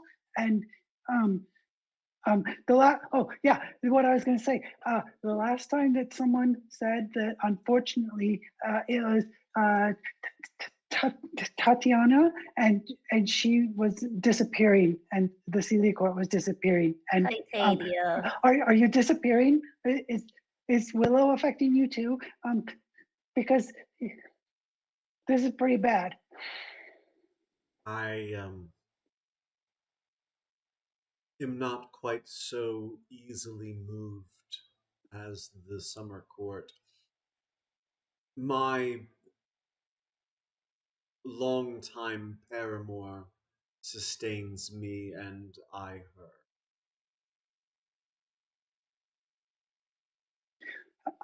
That if you had time, we could maybe meet her too, because that would be lovely to meet your paramour.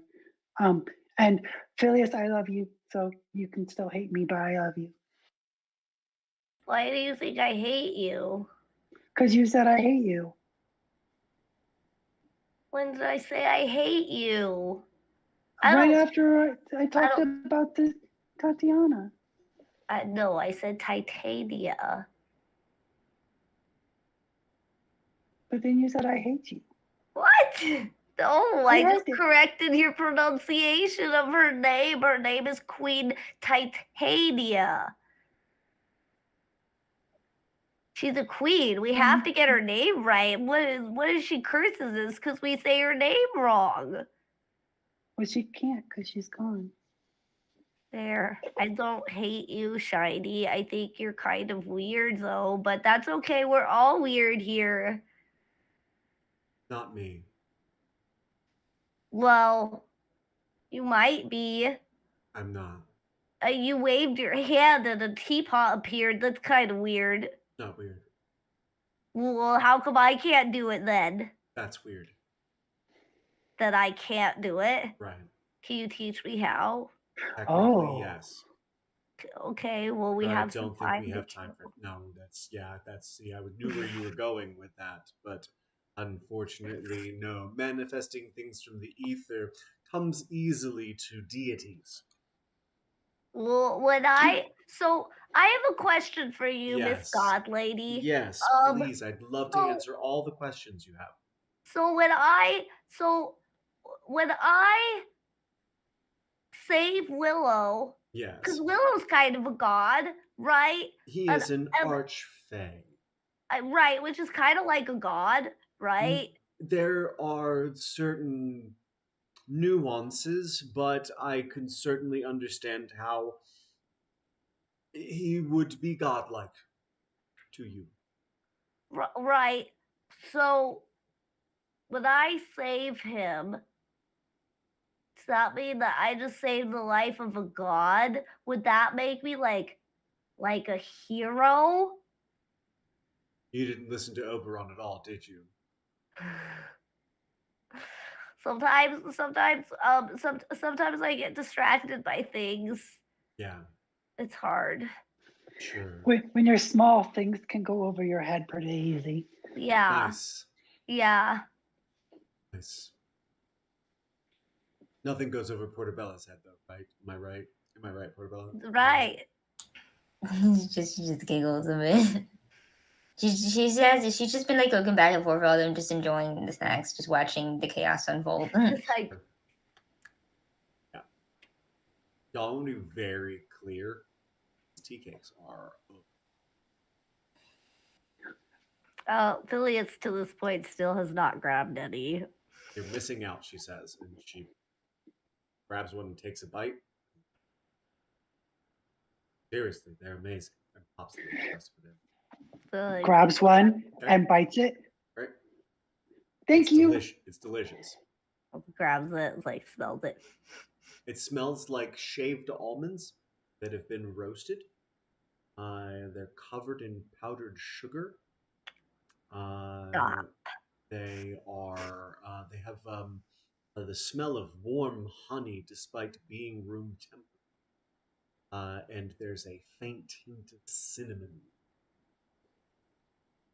And as I see everyone else gorging, nothing's happening to them that I would find weird.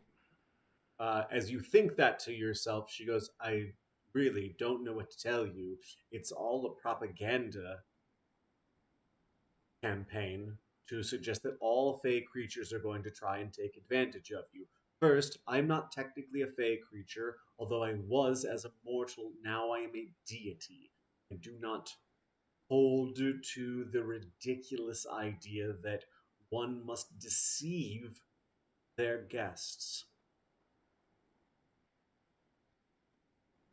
Well, that's actually a really good moral to take. I don't really like to trick people either, and I'm pretty Fey creature-y. I get that.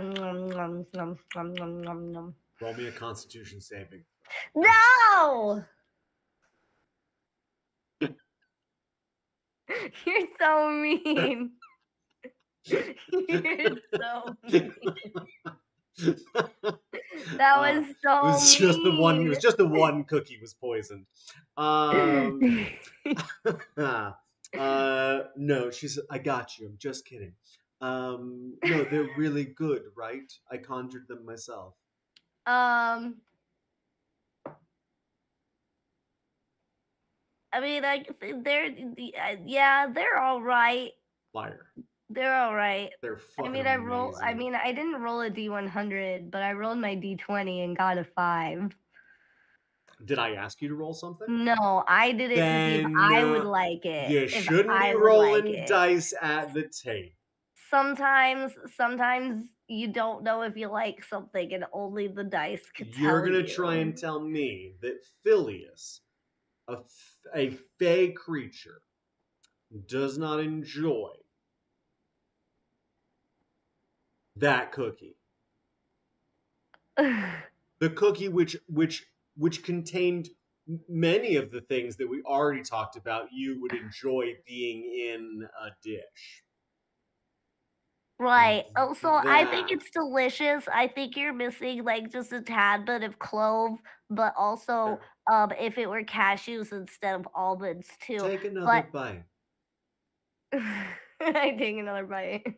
It doesn't taste as good with the cashews. It doesn't taste as good with the cashews. Did it have the cashew flavor? But you were right about the cloves. I'm like, okay, wait. I can admit when I'm wrong. You're right. You should go back to the almonds, but definitely keep the cloves. That's a really good cake. Okay, last go. Go ahead. Last bite? Go ahead, yeah. Oh. Now roll a constant. No, just I was going to too. I was like, well, hey, I've been haggling. How did you make it change flavors in the middle of bites? That's pretty crazy, though. I'm a god. I want to be a god now if I can change the taste of my food. Hey, listen here, buddy, old pal. Phileas, it's not all it's cracked up to be. I mean, being a pixie isn't all it's cracked up to be either. Your patron gets stolen from you. You get forced into a tiny little box by these really mean elf guys, and First, pretty extraordinary circumstances, so respect. But at the same time, I am a god for millions of people. I am responsible for far more than just the ones who believe in me. I am also restricted as a deity not to intervene.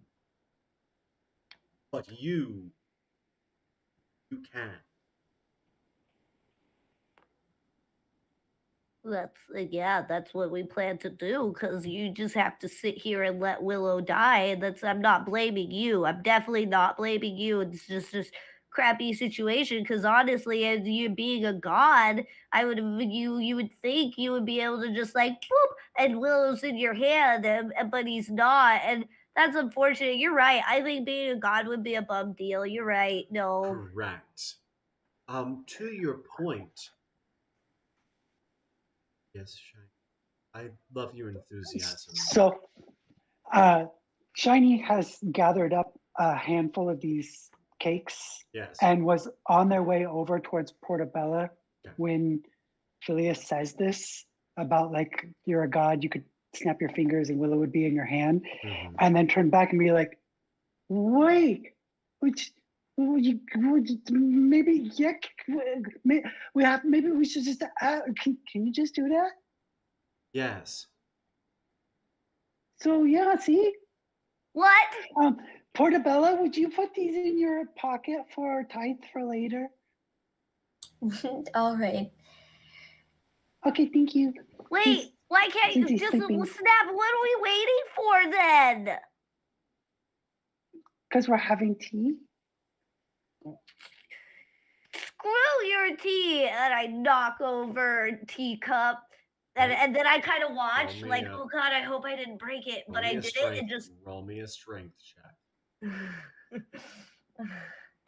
How strong am I? God, I hope I'm not. You're stronger than you used to be. Oh, it's still not that strong though. Damn, these good rolls coming when I don't need them. No, 17. Oh yeah, that cup goes fucking flying. They screw your tea. Oh, tink, tink, yeah, spills tea across the table. The cup keeps sliding, and then you hear it shatter. And then I kind of freeze on the ground, which sends up this echo, and then echoes back down into the room. I kind of freeze like this, and I look at Saline, and I say, "Sorry. Why can't you just bring Willow back right now?"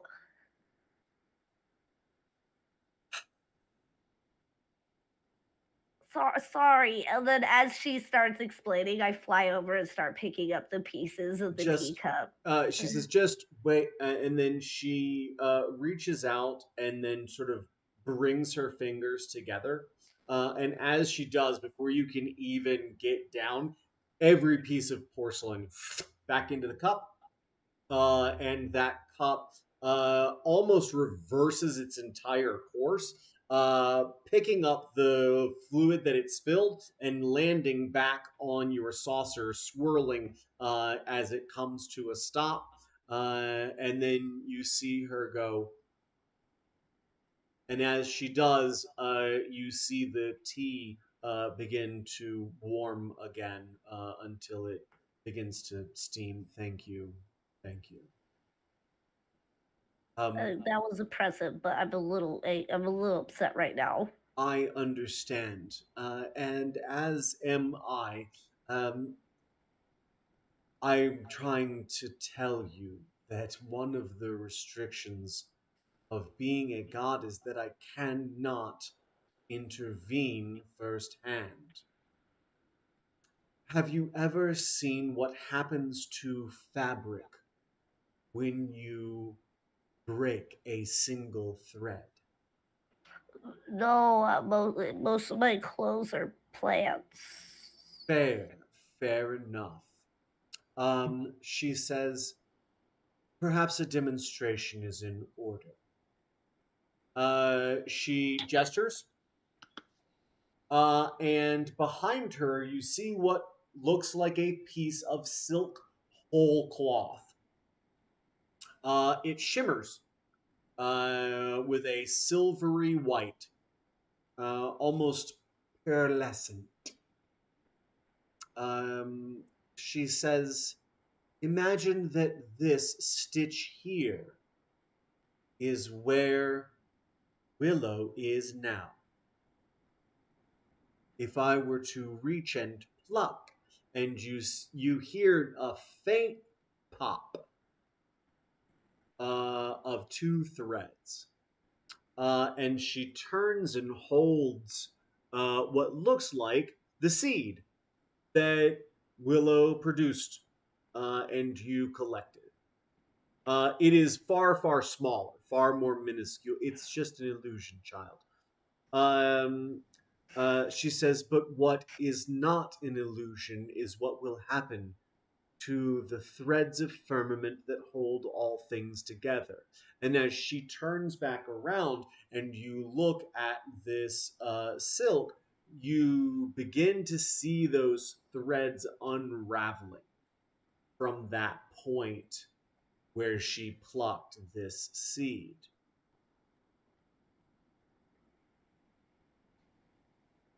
So, yeah, if you did that, then everyone would just have to get new clothes. I wish it were just that easy. I don't think that's how it works. I think at this point, Phileas gets really serious. And, couldn't Willow fix all that? I mean, if we bring him back and he grows, it'd be some time, but he could fix all that. We could sew it back together.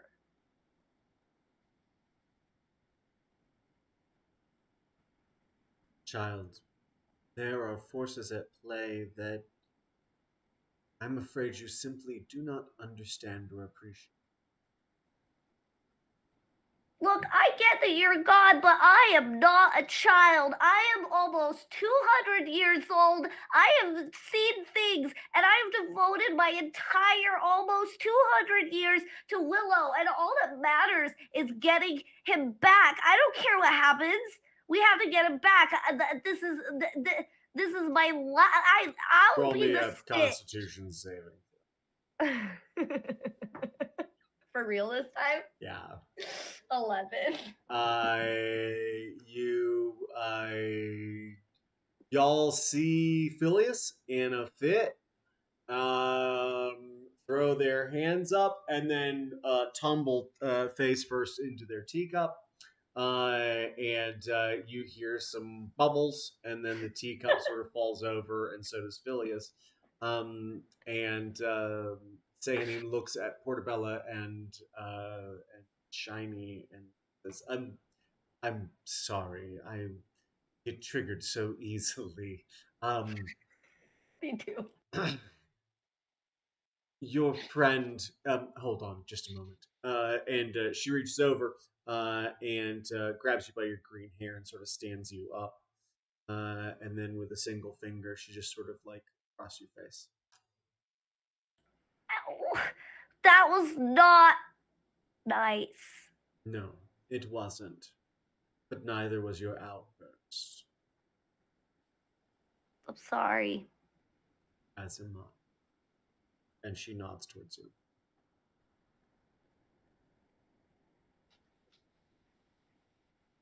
I cannot provide an easy way for you to recover Willow. It will cause the fibers that hold our universe together to come unraveled.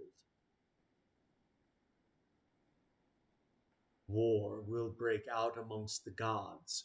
Trillions and trillions of people will die. Across different worlds, different planes. The suffering would be unimaginable, and so I dare not try to imagine it. I think at this point, Phileas would probably start crying. Because they are chaotic, but they're chaotic good. And so they get hyped up, but then the description of the reality of like what would happen if the fabrics were to fall apart hits them really hard because they're inherently good. And so all they want is like harmony and peace in the world. So they're like in tears right now. Probably just like try to pat you, like try to pet you, like try to come just very small, trying not to. You just see Phileas's hair go like whoop. It just goes whoop. And then you just see Portabella's like pinky.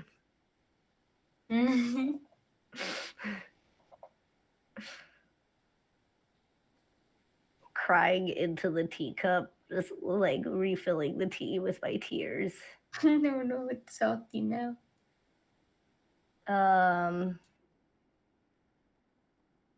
If I try and pray to Willow, can I hear him? No. Dark times for Phileas, y'all. Yeah. Phileas is completely beside themselves right now. Right now. Right now.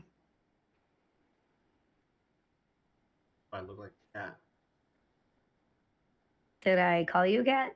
I'm the one who said meow. You just repeated it. So that makes you a copycat? Are you? You see me jumping. You see me drinking oat milk from a saucer. All I'm saying.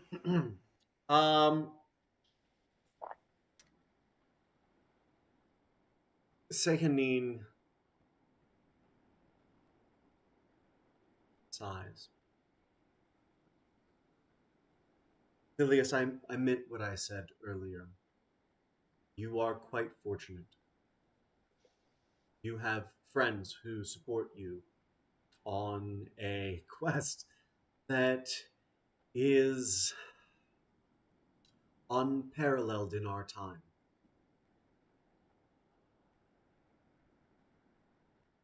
The birth and death of an archfey are momentous occasions. The rebirth of an archfey has never happened.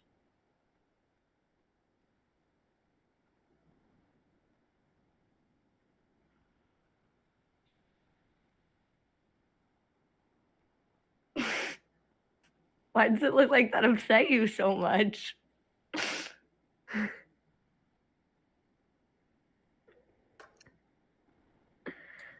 I'm not getting something. I'm not either. It's okay. I'm really confused. I said that you are Parallel. going on a Got you. Wait. that is unparalleled in our times. Got it. It was a play on words. Got it.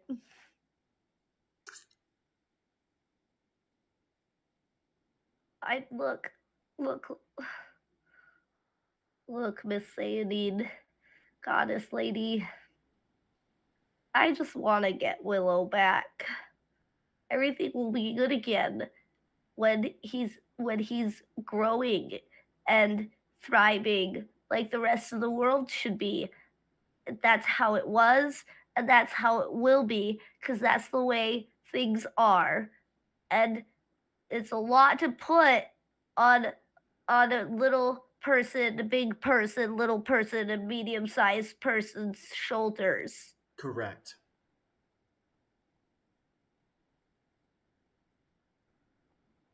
Was there something else you needed to express? Are we there yet? No.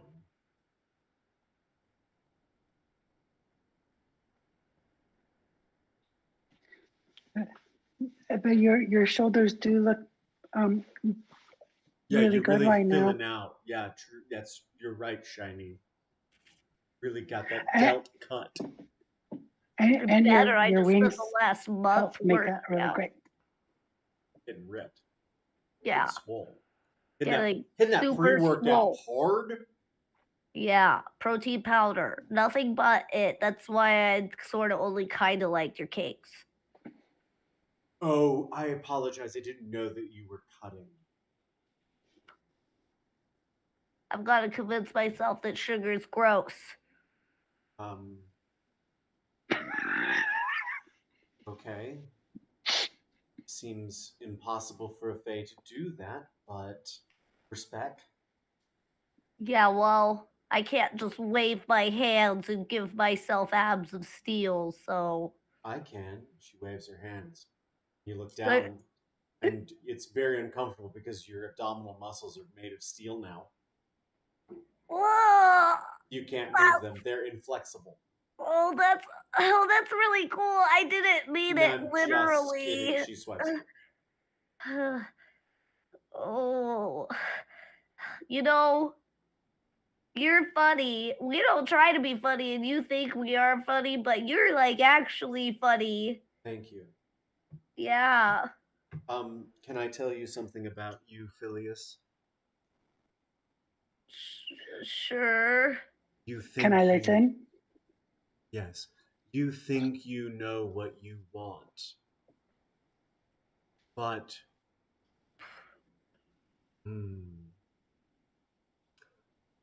the timeline for you to get it is inherently skewed. Well, I'm not the one making me just wait around for the wound to be waxing. No, you're not. But you are also failing to realize that from here on, you will long for moments like these. They will be few and far between, these moments of reprieve, and I hope that in those times where you are desperate for them, you can look back on your time here on the moon, and it will be lifting. I hope so too. I hope so too. I hope someday I'm sitting next to the pot and we got baby Willow growing out of the pot and I just am telling him all these things that we got to see and experience on our way to saving him. That is a beautiful vision, and I hope it comes to pass in as many ways. It will. I had a dream. I had a dream and I know the dreams are really powerful magic and I know that it's gonna happen. Ruby. Mr. Poopy Butthole agrees.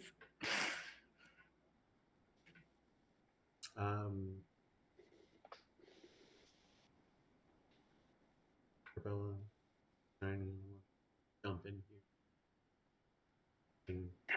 I also agree that dreams are really powerful, and and and I'm enjoying my time here. This has been really nice. It's not every day you meet a god. Yes, it is. You just don't know it.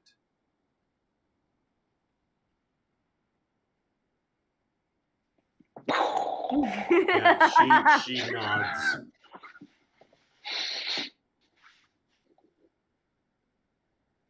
We are inherently part of that same firmament. She gestures towards the whole cloth that's no longer there behind her.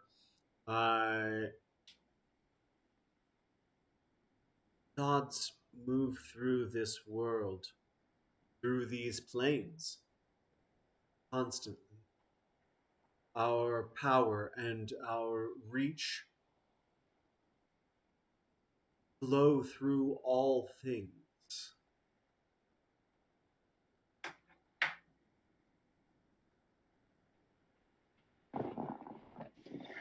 So what you're saying is that I've got all the gods in me right now?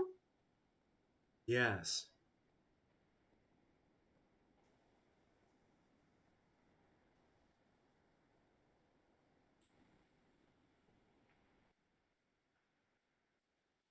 More some than others, but yes.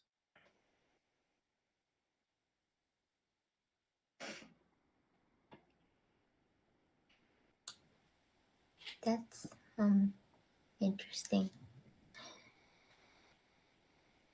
A little uncomfortable to think about. You carry with you threads of Shantea, your druidic nature, and yours too, Shiny. Call to her. Artemis, Demeter, and the like. Each of your actions of growth and giving and hospitality fuel these archetypes, give life to these deities, and in kind them to you. Each time you stand in the moonlight, I pour into you over the land each beam,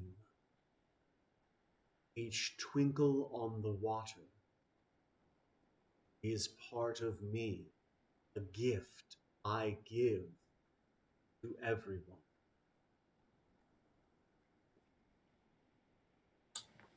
That makes much more sense. That sounds beautiful. Thank you. I think, yeah, thank you for the gift. I can give you a hug if you want for thanks. That would be delightful. And yeah, I think Shiny yeah. goes Well, I climbing think over. that as you sort of come over for it, I think you see her actually begin to get smaller. Not tremendously, not quite your size, but definitely the size that like it's not like a child clinging to their parent. It's like it's an embrace. And as you come in physical contact with her, you don't feel like you're actually touching something tangible. It is as if you are holding a moonbeam in your arms. Every time you recall with astounding clarity those nights that you walked through the Feywild, the ground illuminated by the full moon overhead. The times that you were in the canopies of trees, basking in that moonlight like I do the sun.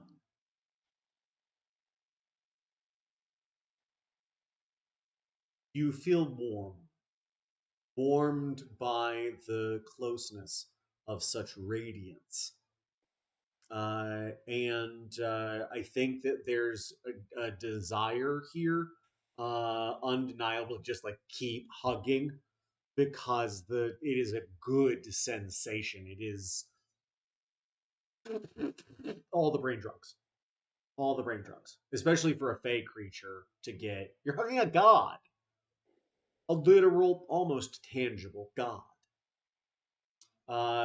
And she gives you a squeeze and she holds you, and then she begins to let go and she puts her hand on your face, and she says, "You've delighted in me more than most."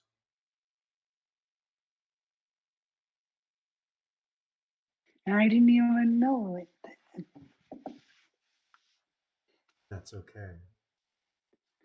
And now I do. And now I can say hi. Hi. Hi. She turns and slowly resumes her former size.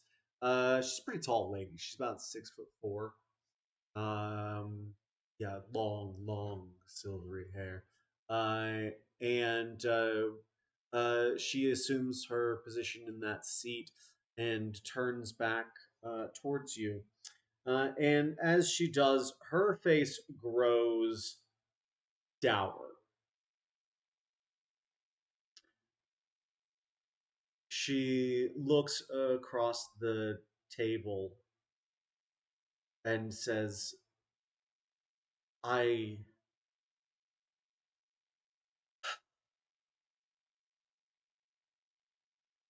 I hate to be the one that ruins our delight, but unfortunately it is my duty to help you prepare for what comes next. She looks down and she rubs her head. See, when you enter the Winter Court, you will be faced with unspeakable challenges. And while you are there, you will be tempted time and time again. You see, there are few people who can deny the Queen of Air, Darkness. That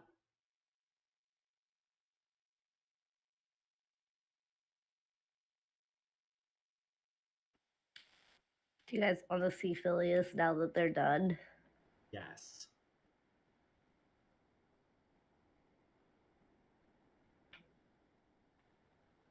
Boop, boop, boop, boop, boop. Ba-da-ba-ba-ba.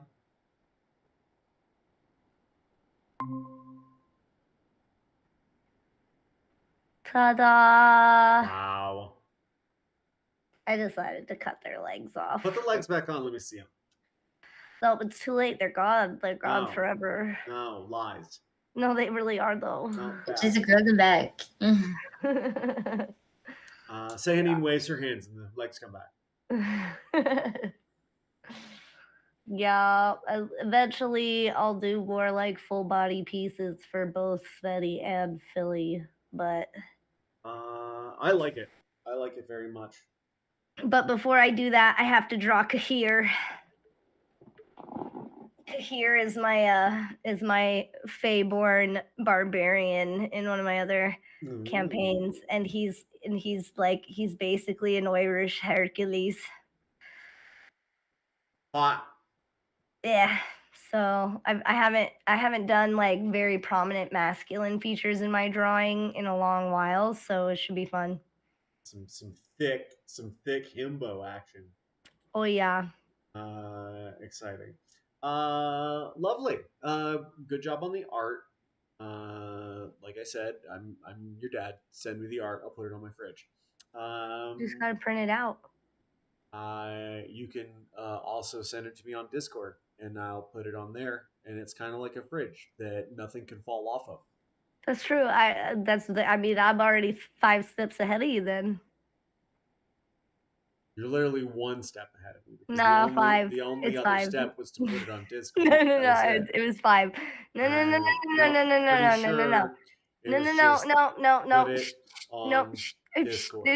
No. With all that said and done, unfortunately, I must bid you adieu and au revoir, and remind you as always to be good, to take care of yourselves, and if you can't be good, don't get caught.